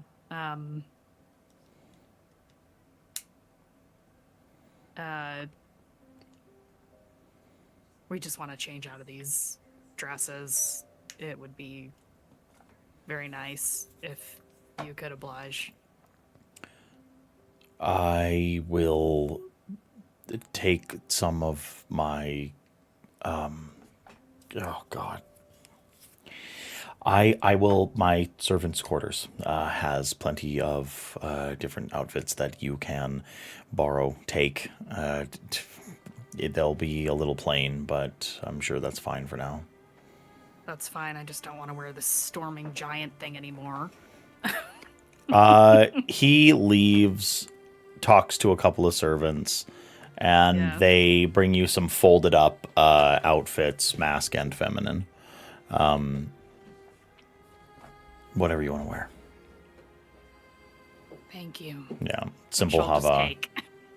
Yeah, she'll just take the clothes back, and actually, Bright Lord, if you'd like to join us again. She hesitates for a second, but she says, sorry about my colleague. He is a little intense at times. I'm not really one to talk, but it is your home. I know who Berdolar Juror is. Well, you know who I am too, so she just shrugs. I do.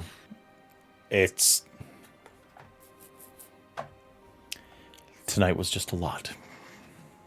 Yep. That's really what it is. For me too. For all of us. Yes. You know what? I think maybe it would be best if you just left. Perhaps Bear's right, and the less that I know, the better. I've paid off my debt.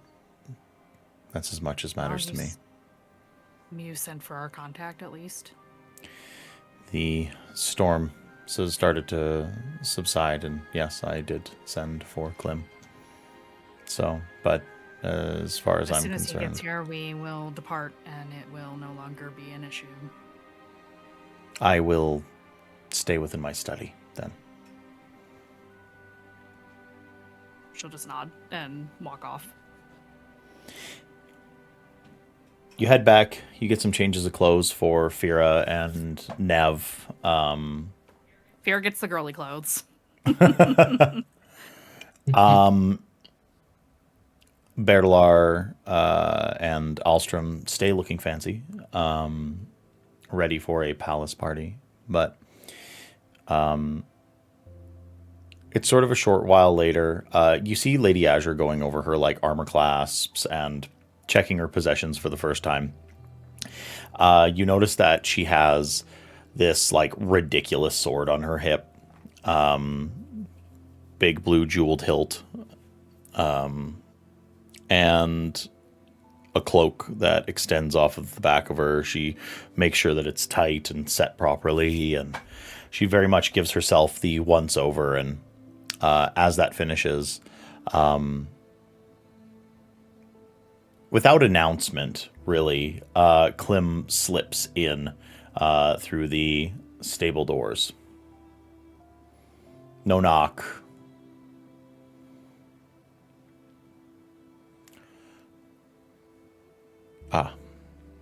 Lady Azure.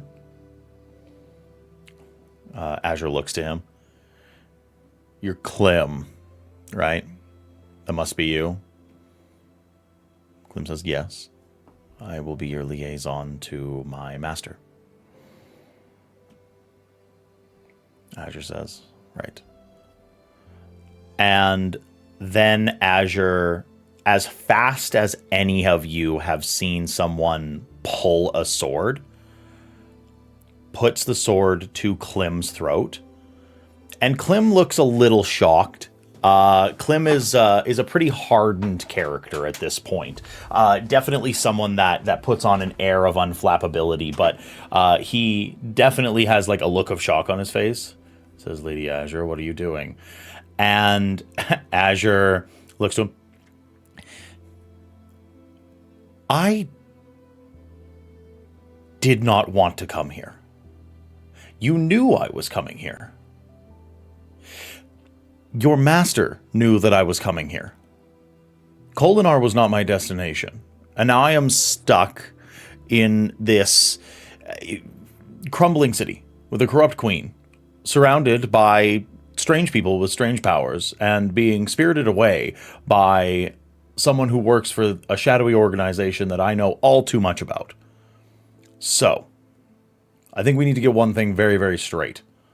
This, and she taps the sword against his collar, and it just snips off the very smallest amount of cloth, is what meets you. Should you betray me, subvert me, or do anything to get in my way from here on out, I know what you are. And then she lets out a pretty heavy breath. You see like this radiant light, and she speaks this phrase. Should this man betray me, your blade will seek his heart. And then the blade is filled with this breath. She lets go of the sword, and it stays standing directly in the air. She turns around and looks to all of you. I hope that we can all do work together in the near future. It seems as if the city is going to need us, and that's even before learning about the particulars. This is your homeland. But, like the homelands of many, many people, I will fight to protect it. So, I will bid you a farewell.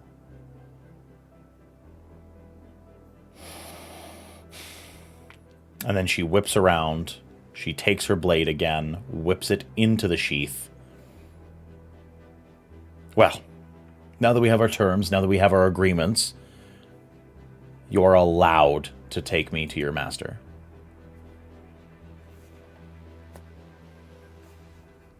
And Klim looks back at the rest of you. Successful job.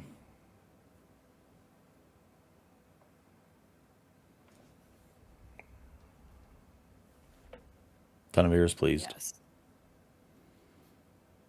I should storming hope so. You will be contacted soon, and you will receive your payment.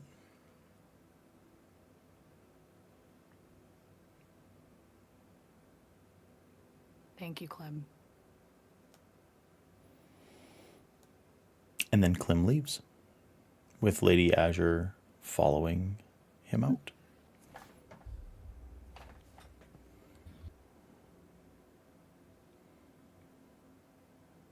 Great, I need to go home.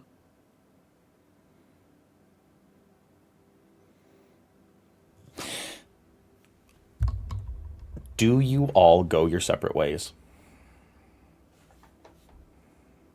For the time being.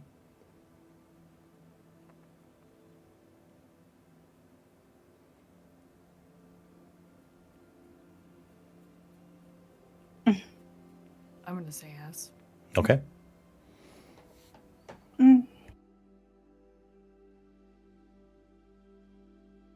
Yeah.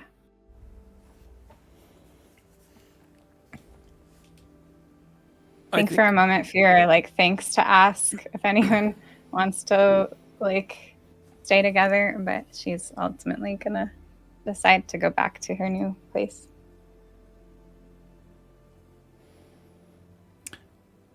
Bear's gonna catch up with Fira.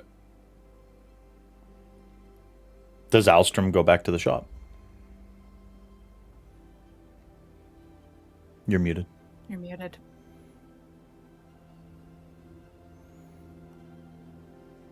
Yeah, I want to go back to the shop to make sure everything's okay after the storm. Yeah, for sure. Okay. Well, we'll zoom in really quick on Bertalar and Fira. She's gonna walk up, extra grouchy looking. I have thought about what she said.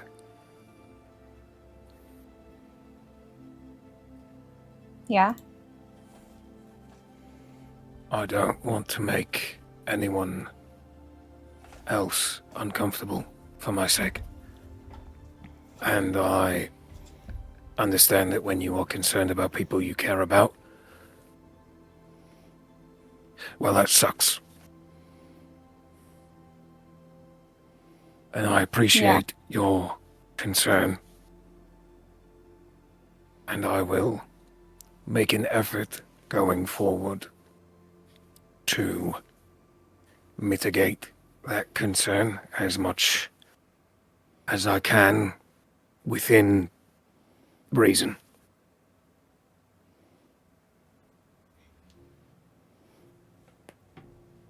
I can take that, I guess. You sound so formal.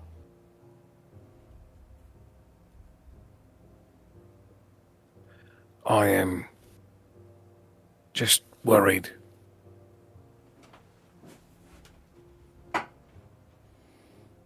Me too, and I but wanted to say it. What are you worried about specifically? I'm worried about saying that I'm gonna do better and then storm it up. And so I don't want to say that I'm gonna do better. I don't want to. Because it doesn't feel real. It doesn't feel true. Because I storm everything up all the time. And that is who I am. Yeah. And Fira, no matter what, the truth comes first. And I'm sorry that is the truth. No matter what, it comes first for me. Your feelings, my life, they come second.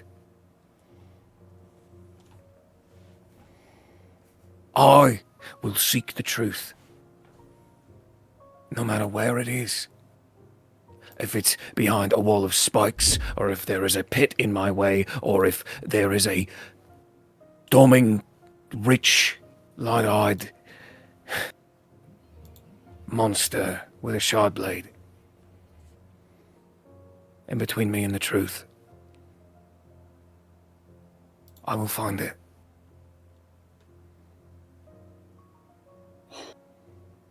I told you this once before, though, Bear. You don't have to do it alone. You can seek the truth, but you just don't have to be by yourself.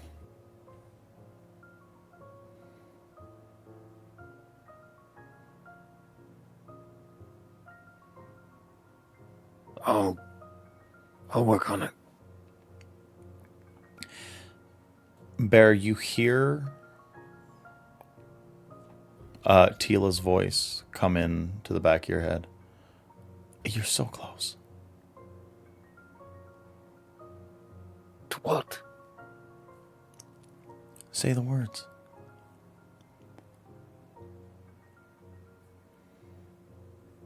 You're so close. You're almost there.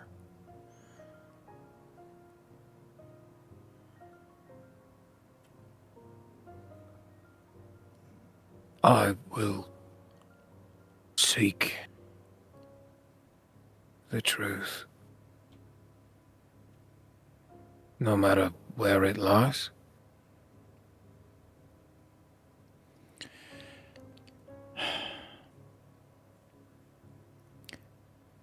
These words are not accepted. Okay. But you're close. You're very, very close.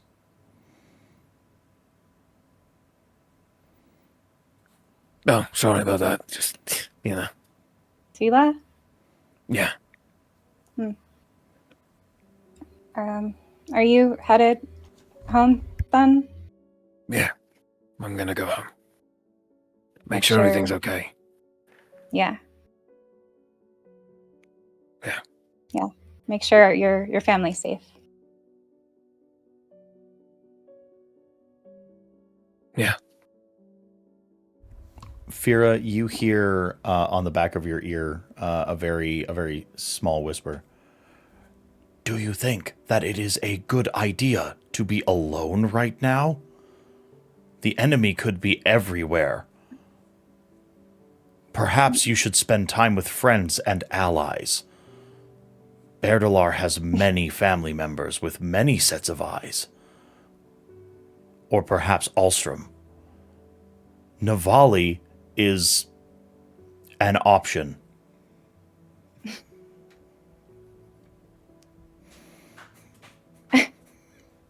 Actually, Bear, I don't have anyone waiting for me at my new place. I'm nervous about the repercussions of everything that just happened at the palace. Would it be too... Would you like to come over for dinner? Would that be okay? Is that asking too much? No, I just invited you. Do you want to come over for dinner? Oh. Yeah, I think I'd like that. Right. You can meet my mum. Yeah. And your sister. Hopefully not. And to be honest, I'm a little worried if Dervin's there.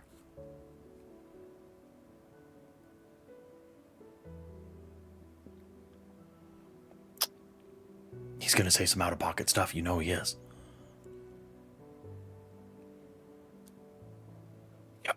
Yep. Yes.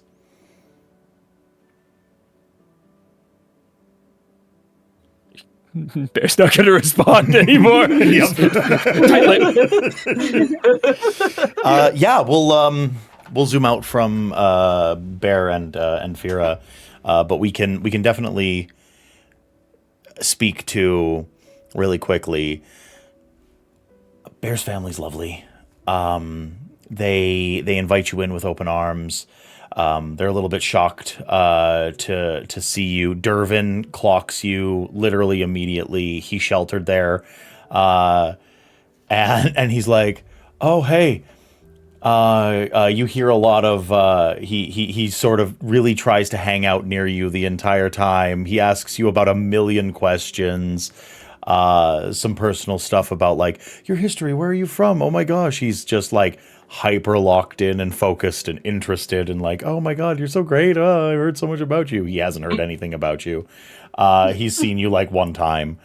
And just a very like childish kind of like youthful way of interacting, and Bear's whole family is lovely. I think Bear does have to drop the line, "She's just a friend," like 12 times. Yeah, for sure. For the to the rest of the Herdazian clan, absolutely. Yeah. Your mom definitely like corners you at one point and is just like, hey, even if she's just a friend,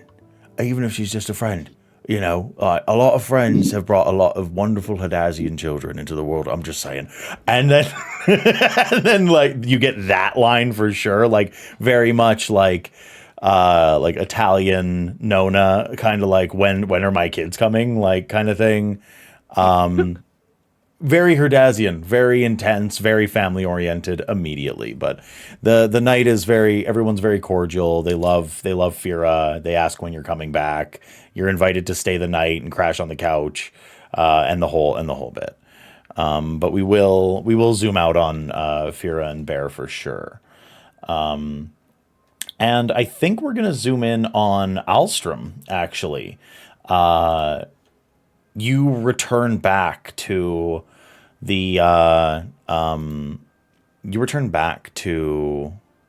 your shop, and your sister is sitting up. Her foot is tapping when you enter in through the door, and for the first time, she doesn't look super worried as you enter the door. Her foot, you look in, and as you creep in through the door, you see the look on her face, that look of consternation that you've seen about a dozen times, in the past, even like 10-day. But you see a couple of details. You're like, oh, she's holding cards, and there's like little spheres on the table, and two of the kids are standing there with her, are sitting at the table with her, and they have cards in their hands too. And Alshir looks and says, "Oh my god, I've lost so much money." And the kid, you come in on what can really only be described as Alshir being taken for a total ride. No. These kids just being card sharps and totally fleecing your poor sister for her spheres in this game of chance. Now oh my gosh, I'm totally blanking right now. Can I get reminded on which of the kids, the older child? I can pull up the Navali. Venerin? Van. Yes. Van is sitting at the table and says, "Alshir, you played a good game, but I'm starting to feel bad taking all your money. I think we should pack it up." And Alshir's like, "You listen here, you little Kremling. We ain't stopping until I get all my money back." And the kid's like, "Oh boy, okay." And like starts dealing out another hand. And then Alshir finally, like, she's looking at the cards, and then she looks up to you, Alstrom. She's like, "Oh, hey, you're safe." Yeah, I just was gonna say the same thing about you all. Is everybody okay? Yeah. Yeah, we're good. That storm was crazy. Yeah, it was pretty bad. It was pretty bad. Yeah, it was a little bad. Like, she seems totally locked in on this game. She's like you see the look on her face, she's having fun. Are you okay? What? Don't be weird. Yes, I'm fine. What do you mean? You just have a smile on your face. I haven't seen that in a while. I smile all the time. What do you mean? I'm a smiler. I smile. I've been known to smile. Yeah. Alstrom. Okay. Yeah. What are you getting at? Where? Oh, I'm sorry. All right, kid. All right, Van. Keep the money, okay?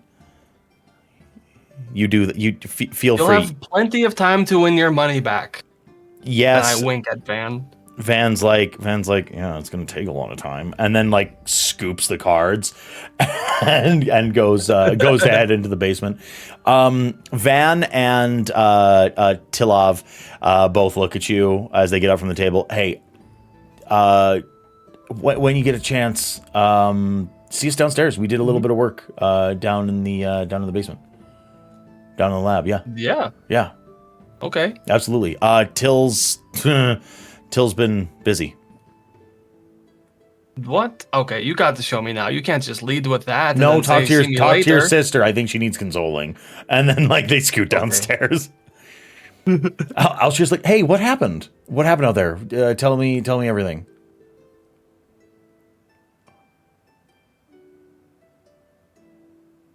I told her I was going to like a party to do something, right? Yeah. She was aware that you were doing X, Y, and Z. The details left vague out of more necessity than anything. It wasn't like being cagey this time or anything like that. But she did know you were leaving, and you had made this like grand gesture that you were going to be more, if not completely, transparent. Yeah. Okay. So before I sit down, I'm like, yes. Oh my God, it was crazy. You would not believe. And I go over to the door that everybody left out, and I knock on it really hard to make sure they're not putting their ear up against it and listening. We're not listening, and then you hear them scamper down the stairs.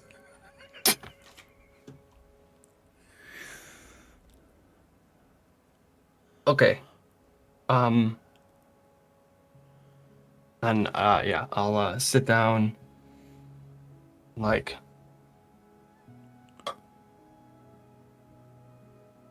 it was really scary for a while. I'm not gonna lie. I just want to lead with that. It was. Okay. Are you okay? I'm fine. Yeah. It's just. How do I even start? We went to this crazy party at the palace. Yeah. The queen was... It was so opulent and big, and it was gross. And when the storm hit, we were able to find our new friend.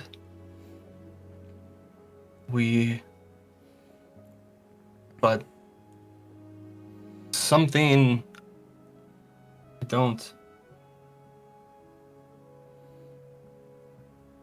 something else arrived. Bear saw it. And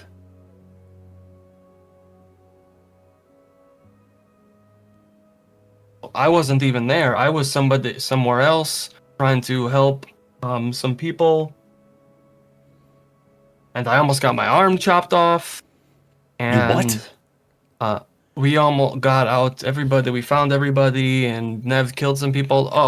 We're not going to glaze over you almost losing an arm. What happened?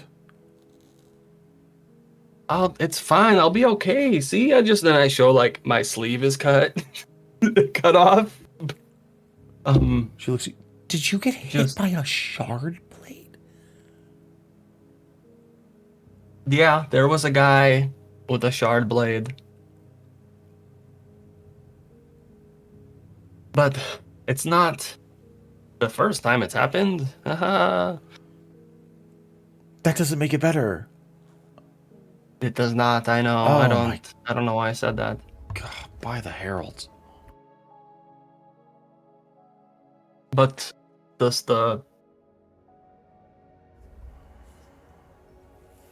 my bond with Wave was able to heal it. Okay. Okay.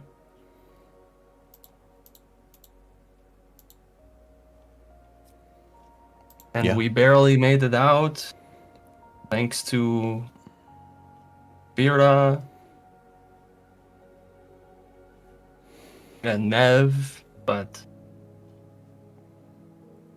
whatever is happening at the palace, it is not good. Yeah. Yeah.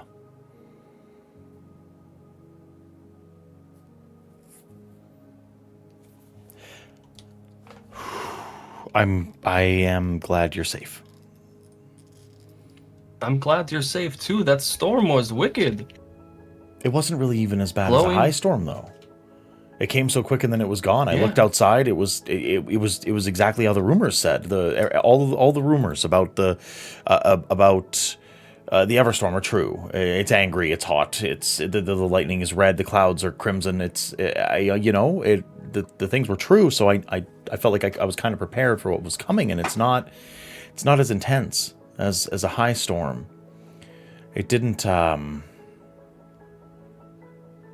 It doesn't refresh our spheres, though.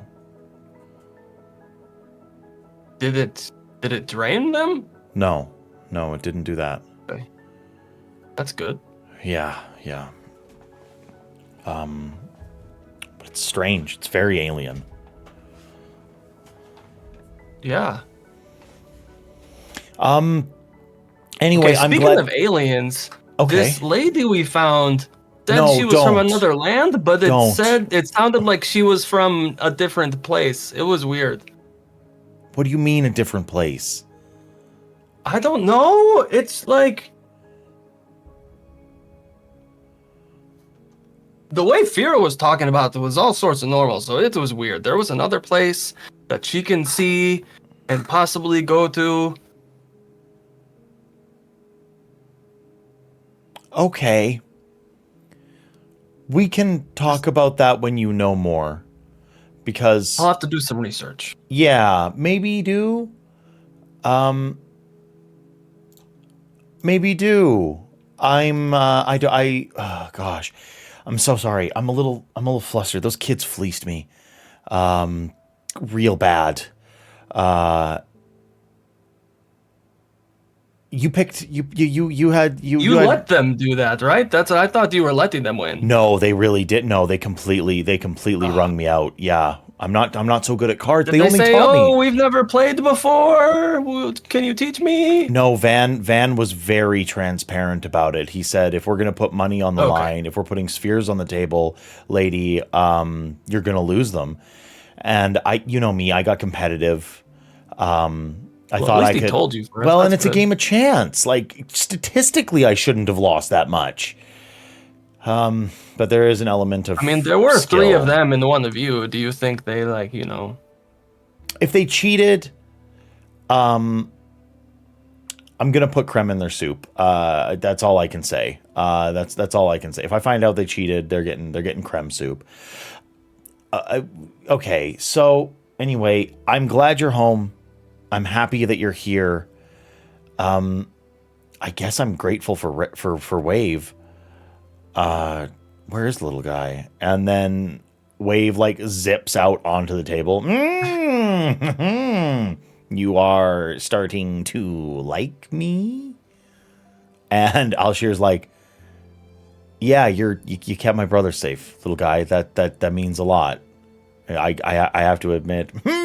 And he zooms from one side of the table to the other, from one side of the table to the other, to the other, to the other. Making friends. Wave is popular. Ha ha ha.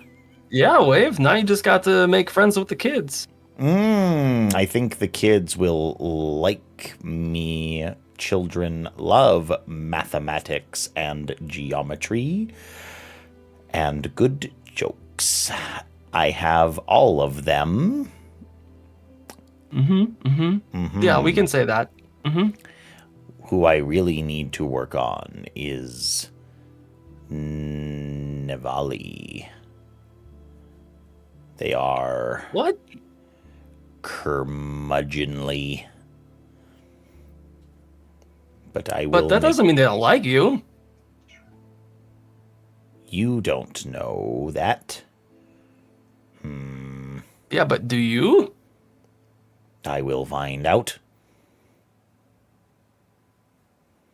We have not spoken much, but it is because they do not speaken much. That's true. Yes. Yes, it is. Shear's like, I'm starting to regret bringing him up.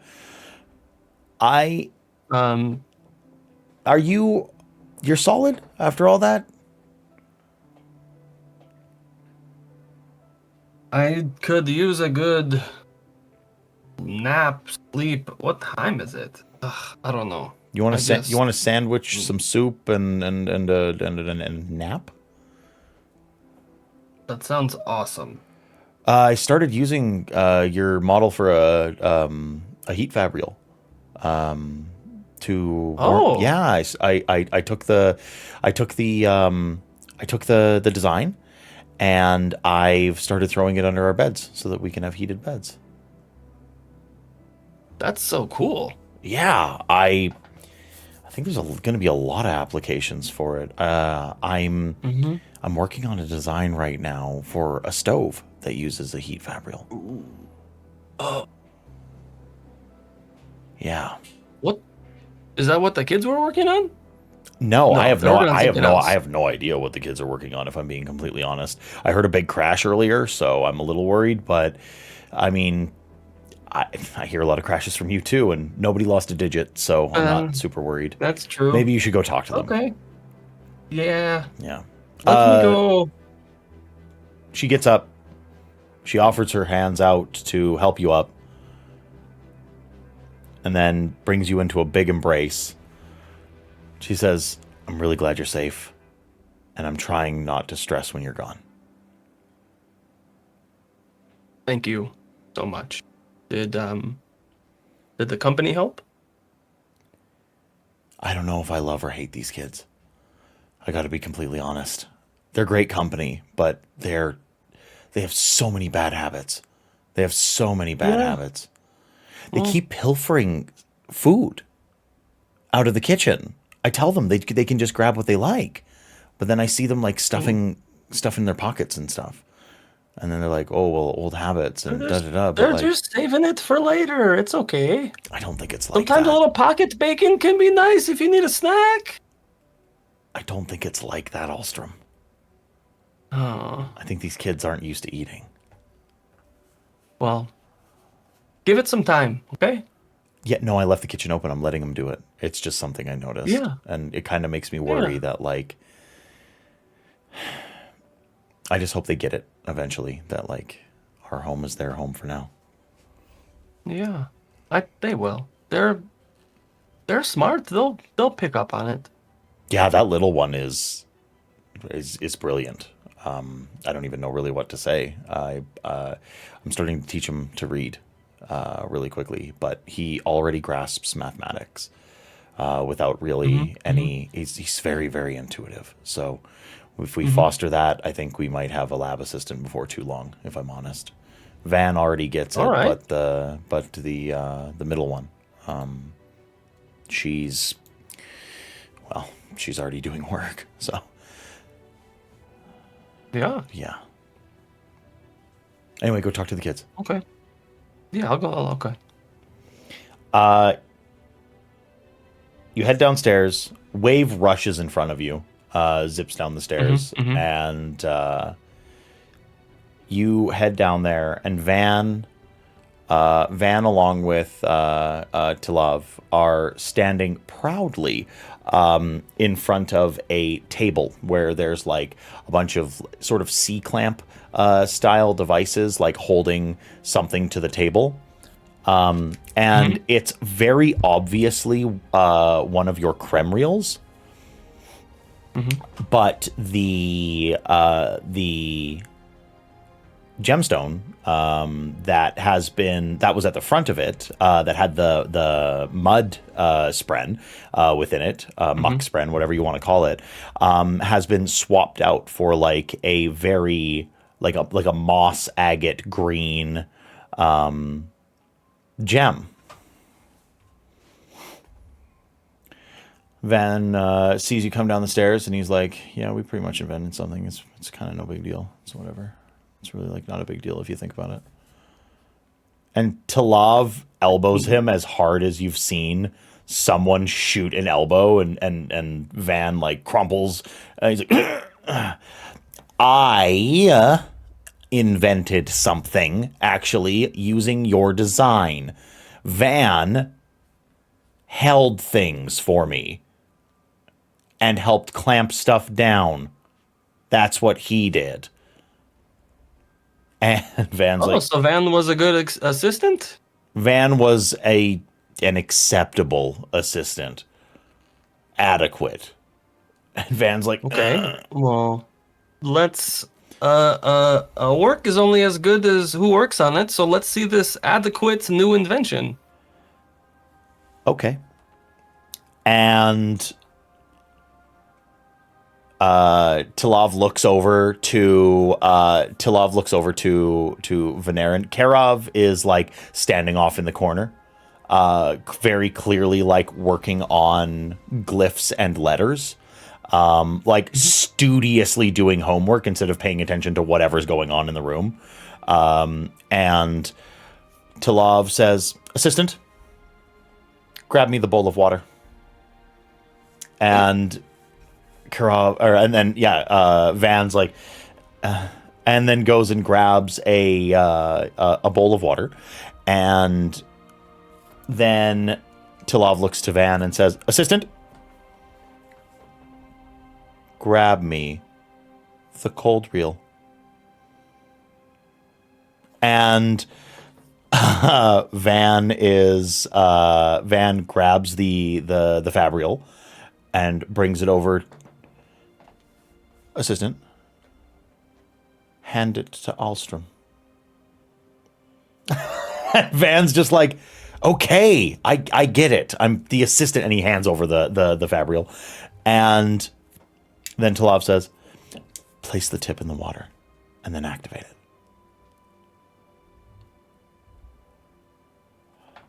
Bloop. You tap it in, you activate the fabrial, and the water instantaneously turns to ice. Wait, what? You did this? We caught a You cold, did this? We caught a cold spren. If a mud spren is going to turn stone to mud, then a cold spren is going to turn water to ice. It's simple. That is awesome. We may have went through all of the salt that you had in the house, and we may have taken the spheres that we won from Alshir to buy a lot of ice, and we mixed the salt with the ice, and we got that ice as cold as we possibly could, and plants may not grow outside of your house for a while because of all the salt water, but we did it. It's done. We did it. It's the cold reel works. And Van's like, okay. I think we should have called it a freeze reel. And then Talav says, "Yeah, well, you didn't invent anything, assistant." You hear Karov speak into the homework that he's doing in the corner, and he says, You would have known nothing about the freezing temperature of that ice if I didn't say anything." And then the Talav's like, "Yes, Karov." Sounds like you all worked on it together on the ice reel. I like that. The ice reel. Yes. That's a good name. That is a good name. But if you need resources, you don't need to like pretend to try and take things or win money through cards. You can just ask us. What do you mean? Like, if you needed a bunch of ice and salt to like try new experiments, like it's very it's very Storm and cool that you were very resourceful to get what you needed. Or you can just make it easy on yourselves and ask me. I'll give you salt and ice. You just got to tell me what you're trying to do. Yeah, but how much will we owe you? Or all sheer. What do we owe you if we get it from you? How much do we owe? You don't. That's not. No, you don't. Oh, you owe me being creative and trying new things. What's your angle, dude? My angle is making new stuff is fun. You think I'm one of the fools? You must be one of the 10 fools if you don't. Come on, I'm just trying. No, What's there's the no catch? like. There's no. I run a store where we invent stuff, and that's what I have to do.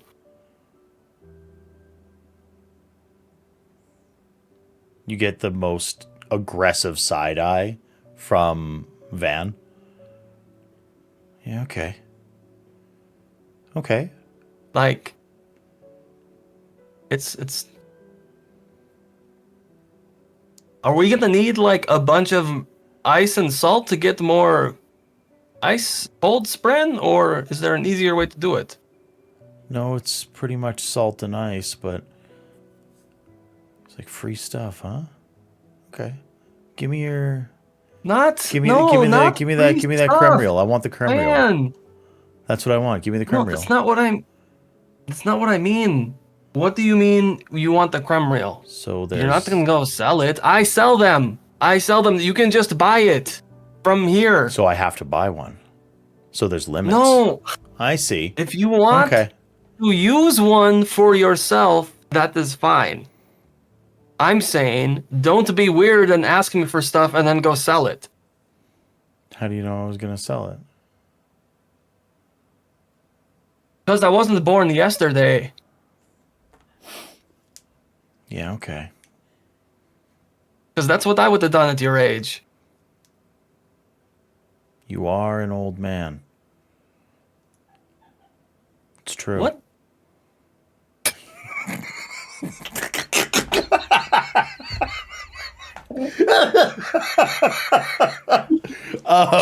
Van I think Wave laughs out loud at that. Wave is super preoccupied looking at Karov's homework. Yeah. Massively is like zipping across the page, and Karov is Absolutely. like, you hear Karov like, Wave, you can't. No, you have to. Please get off of my homework. No, Wave. I need to draw it. Wave. I need to practice these glyphs.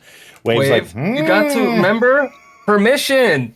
Ask first. Can I please scoot across your homework in order to look at it? Karov's like, once I'm done, yes. Deal. See? Wave, wasn't that easier? No. It was politer. That's sometimes is also easy because it makes the interaction short and kind instead of being long and asinine. It is only asinine because you make it.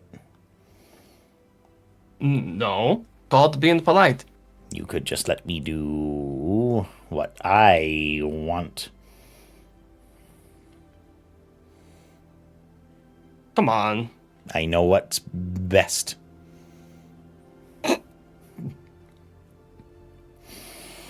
Okay, so what are the chances that you, the one cryptic spren that found me, know everything that's best out of everything? 100%. That's not, you just... You trying to embarrass me in front of the kids? Is it working? I think so, yeah. Van is looking proudly at the ice reel. The Tilav is looking up to you, and Karov is doing his homework. Van says, "Okay, so we'll try this. We'll try it your way, and if this puts me in any sort of debt with you, old man, Oh. then I am going right back to taking your stuff. Okay? Okay. Okay. Yeah. You got the deal. Because you can't stop me. Oh. I would like Mhm. ice, lots of it. Salt, lots of it. Mm-hmm. I am going to need an ice chest, a big one. It needs to be made out of metal, and it needs to be insulated. Right to love. Okay. Yes, Van. Okay. That's totally fine. All right. We can do that. And then I Okay, need so more moss agates. Yeah, Okay. we can do that. Okay. So first, First, what? Okay, now so we get supplies. we get supplies. What is the step after that? How do we? What's the next step? Steal your Kremriels and replace the gems with ours. That's the next step. And Talav looks to you and is like, I have to be honest with you, Alstrom. That is actually usually the next step. We have been taking your Kremriels to make these. That's fine, but what you're supposed to do is reiterate. How can you make it easier, faster, smaller? Is there a better case? Is there a better way to house? Is there a can I make the Kremriel case and then we can just put the Krem gem in, or we can put the ice gem in? You you have to think about the next steps. You can't just go willy-nilly. I have an idea and let's do it 1,000 times. Talav throws her hands up and she's like, I don't know, man. You're the inventor. Help us out. And that's okay. Let me show you. Okay. Okay. Why we're here to learn. That's okay. You just taught me something. I never would have thought of this. You made something new. You taught me. Now I'm gonna teach you. Okay. Yeah. I'm in. We should. That's the price. Okay. Okay. And then Van looks at you. So there is a price. Yes. Is that okay with you? Well, as long as we're going to keep this transactional, yeah. Okay. Barav? He clearly wasn't listening. Yeah. Yes. Okay. What's up? I'm sorry. The price of you being here is you teach me and I teach you. I'm 10.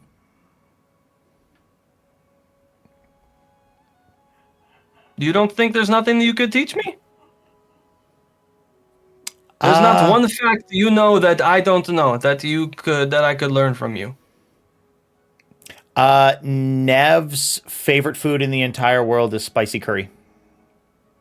That is awesome. I'm going to remember that. Thank you so much. Yeah. Yes. See, I told you. I feel like we can probably zoom out from Alstrom on this here. Yeah.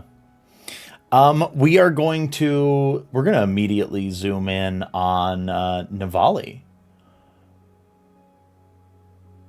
Oh, hello. Nev, you are, I'm assuming, boy. it's me, ya boy.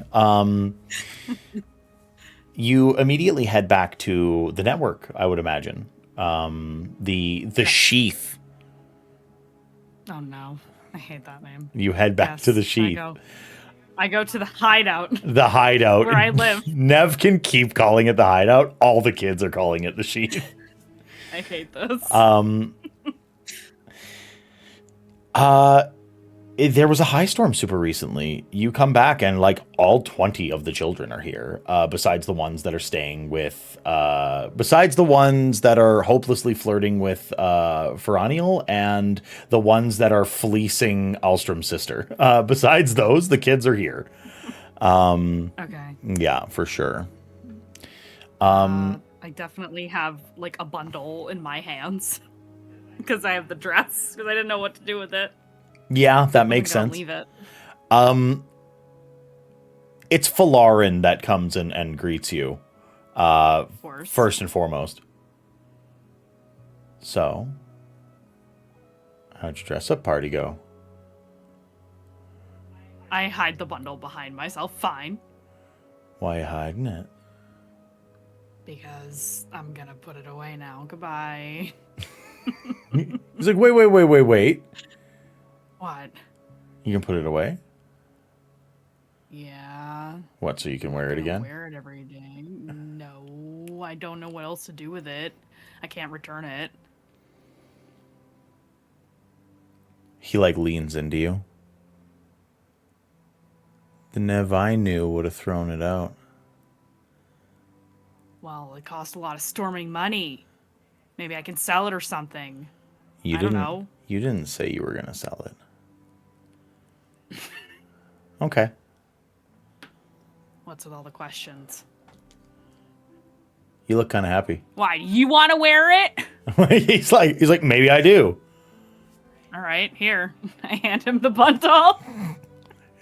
He's like, no, don't call my bluff. Take your dress back. And like he like hands it back to you. No, you look kind of satisfied with yourself. Did it go well? It was successful. Yes. Okay. Excellent.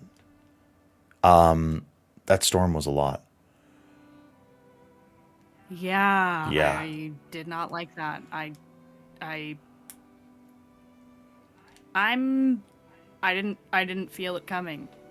But I didn't feel the last storm either, so I guess I don't. Is that and he like points to you? I guess so, yeah. Oh, jeez. We lost our weather boy. Huh. Yeah, I'm not your storm warden anymore. No, definitely not. Okay. The kids are all safe. Good. They spent the entire time during the storm and while you've been gone setting up traps. Perfect. I think one of them fleeced something off of Alstrom. They got one of his Kremriels. Oh, I mean, saves me from having to ask for one, I guess. Yeah, it turns the whole floor into muck, and then it hardens very quickly after that. Oh. Yeah. All right. Yeah. You're not mad that we stole from your friend, right? I'm not thrilled about it, because I was going to ask him. But I'll explain. Okay. Hopefully he won't be mad. I don't think he'll be that mad. I don't think you could do anything about it anyway. No, not really, but he is my friend. Your friend? Well, colleague, whatever. That's not what you Fira keeps said. using that word. It got stuck in my head. Oh, I'm sure it did. She looks embarrassed. Yeah, Falarin has always been the sunshine one through like everything, and Nev's been the grumpy one. Yep. How's Bertalar? Yeah, Nev's the Doberman in this scenario. Yeah, big time. How's Bear? Why should I storm and care? Don't say that. Fine. Don't say that. They're all fine. Don't They're say all that. Fine. I care about the people that you care about. They need to keep you safe. I'm annoyed with Bear right now, so I don't want to talk about him. You don't want to talk about Bear because you're annoyed at Bear? Then we'll never talk about Bear. Yeah, okay, fair. Tonight was just a lot, okay? Yeah, okay. No, I get that. It's fine. I am taking in my surroundings while we're having this conversation. Are they all eavesdropping? Every single kid here is eavesdropping. Every single one. Yep. They like their games get a little bit closer. Also, you notice like it's been like there was a period for like a high storm, like almost every surface of this of the like cistern that you're living in has been scrawled on with chalk, with paints, with like all of these different colors. It has just immediately cheered up. There's like tapestries that have been painted that are clearly just stolen ribbons of cloth from other like businesses that have been draped up. A lot of like temporary walls have been put up. This week is what I'm hearing. Yeah, lots of laundry's gone missing. The kids are all like kind of wearing clothes that like fit them, and like they're taking a little bit more. Like you see the equipment that they're using looks a little bit better. Almost like the funds that they've been getting for Cutter are now going back to them. You see some kids have some shiny new knives. You see some of them are wearing clean hats. You notice that their footwear isn't ragged. Like the kids look happy. A lot of them look fed. Some of them are actively cooking. Wow. Wow, you guys were busy while I was gone. I wasn't even gone that long. I know all this started, but well, we're just working on things. And I mean, we had a storm to kind of deal with. We got the kids inside, and then everybody got bored. Yeah, so that makes sense. They started painting. It's better than it was before. Yeah, there's food in here. I can smell that. Yeah, that's nice. Yeah, they're making curry if you want a bowl. Oh yes, Yeah. Real food. Extra spicy. Oh wait, and I dig into the bundle and try to find the pocket in my dress. Yeah. And I pull out like these crumpled like fish puff things. Falarin's like, what's this? I couldn't. Things kind of got crazy, so I couldn't really bring leftovers, but I did, put some of my own away before everything got weird. The kids all kind of smushed now. Yeah, the kids all kind of like gather around, and the puffs are gone like in a moment. Instantly. Yeah, okay. Literally instantly. Falarin takes one, and he like pops it in he's got his big thumb meat hook hand. He picks one up. The food in the palace is actually pretty good. It's really good. Yeah, it was really good. Yeah, that sucks. Yeah. Not going to taste that again in a while. No. Unless never mind. I was going to make a joke about breaking into the palace, but I never want to go there again. It was... Yeah, I don't blame you. My goodness. It was disgusting. It was so opulent. It's what we fight. It's what we fight against. It's why we take from them. Having to dress like them and act like them, and she just gets this look on her face. I hated it. Did you hate dressing up like that? I don't really feel very strongly about it, but the shopkeep was interesting. Say more. She asked me about customizations in my clothes to hide weapons better. Oh, really? Yeah. So that is part of the reason why I kept this. Okay. If I ever have to go undercover again. You're going to have a garment that actually is good for it.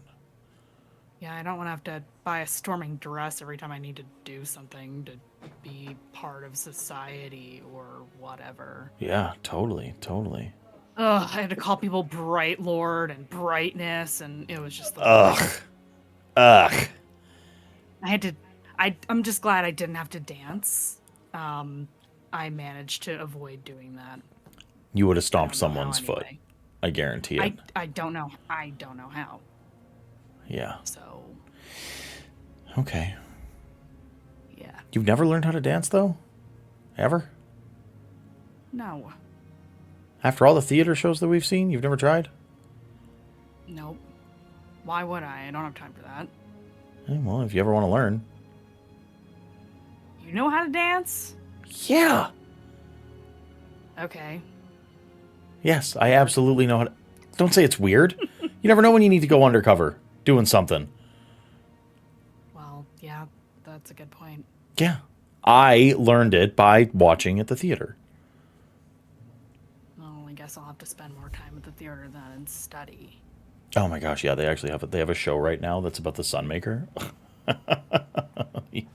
It's satire. It's really good. Oh. Yeah, okay. they make him look like an idiot, which is very scandalous. Sounds good to me. Yeah. Let me grab you a bowl of something. And then he hops off, grabs a bowl of like lavish grain, chicken, and curry. While he goes to grab food, Yeah. I think Nev is gonna just kind of like slip into her room really quick. Which actually, I don't know. It might be a different room. She might have moved storage things into Cutter's room and taken a different one. Okay. But she has a separate room. Yeah, totally. I think the kids. I feel like the kids would have insisted that she had her own space. Oh my gosh, yeah. Yeah. But she takes the dress. She doesn't know what to do with it because she doesn't really have anything she stores her clothes in, and she just kind of like hangs it up over a chair for the moment. Perfect. She's got a little desk with a simple chair. Yep. I think she just drapes it over the chair because she doesn't know what else to do with it. And goes back out with everyone to eat. Yeah, so the kids have all sat down. The curry's done. They all sit with you. A lot of the kids have gone from like looking at Nev as like kind of an older sibling situation to like Jez is the one that points it out. And you hear him whisper in your ear, "These kids love you." They're like looking up and you notice their gaze. And these kids are all like looking at Nev with like adoration. Like a real like, hey, we're home now and like we get to be ourselves and there's no Cutter and there's no Dreyer and there's no like hardship compared to the way that it was. And these kids are like eating this meal with you and Falarin's telling jokes and the kids are all laughing. And Jez says, "You can't let these kids down." You're cutting out because you did the thing again. "You can't let these kids down." I won't. No, you won't. Not while I'm around. These kids can't protect themselves. I know.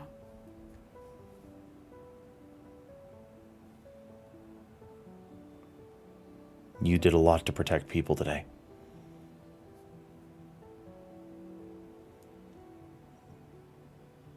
I did. You did. I know that I'm severe with you. Yeah, you could say that. Today, I'm proud of you. I think she kind of softens a little bit. Thanks, Jez. You deserve a good life. And I know that you're willing to fight for it. You're a protector. And you're a hero. And I'm starting to learn that I think I very much made the right choice. I think Neb doesn't know what to say to that. I think primarily because the last time someone told her that they were proud of her was Ardent Kishore when she was a kid. Yeah. Yeah, Jez is like looking around at like all of the kids and the paint on the walls and like the joy on the faces and the clean clothes and all of that. And he looks and he's kind of like looking around, and his hands, his fists are on his hips. He's like, yeah, you're doing well.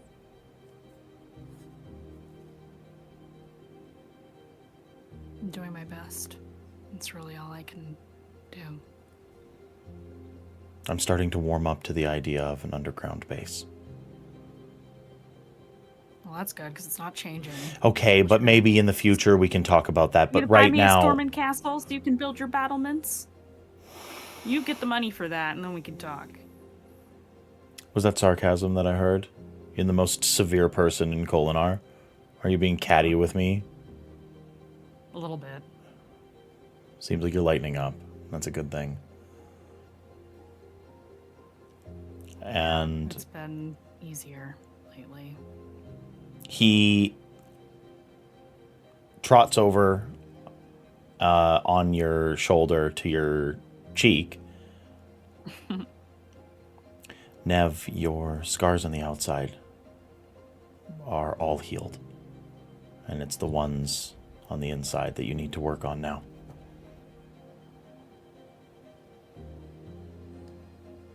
How do I do that? Be a hero. Being a storming hero is your answer to everything. A true hero to people who cannot protect themselves is the answer to everything.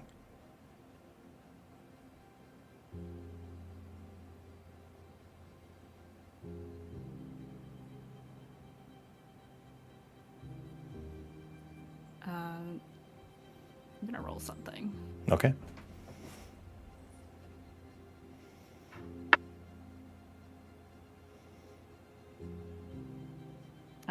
She's gonna, like, nod and say, so you want me to protect those who can't protect themselves?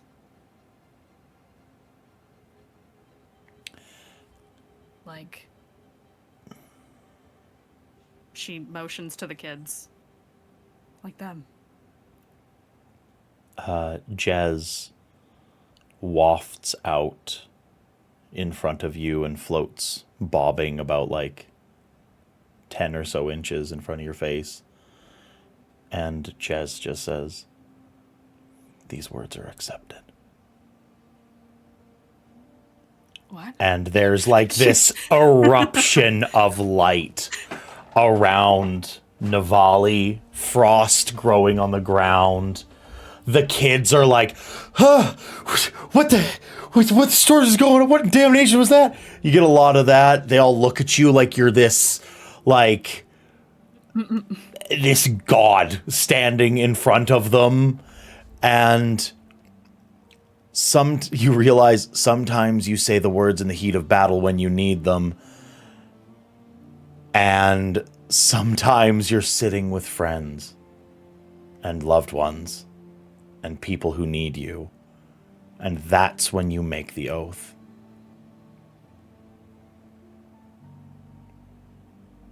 And folks, that's where we're going to end for the evening.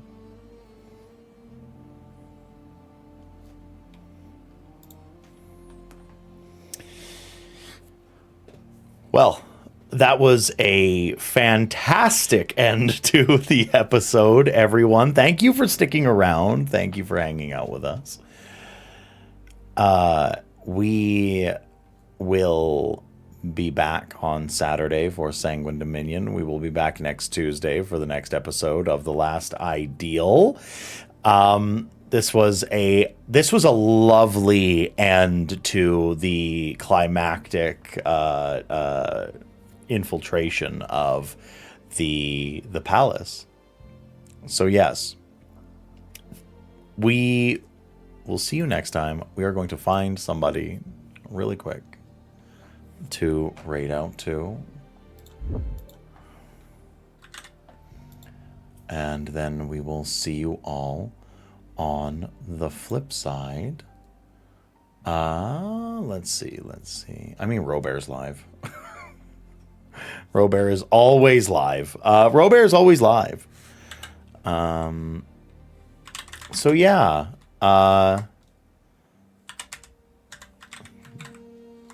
Folks, that was good. That was so good. And just because it's always fun to say it sometimes, even on camera and everything like that. Hey, folks that are here, all of you lovely players, it's level up time, so that you don't forget, and I don't forget to tell you, it's time to level up. Absolutely. And all right, we'll see all of you next time. Bye bye.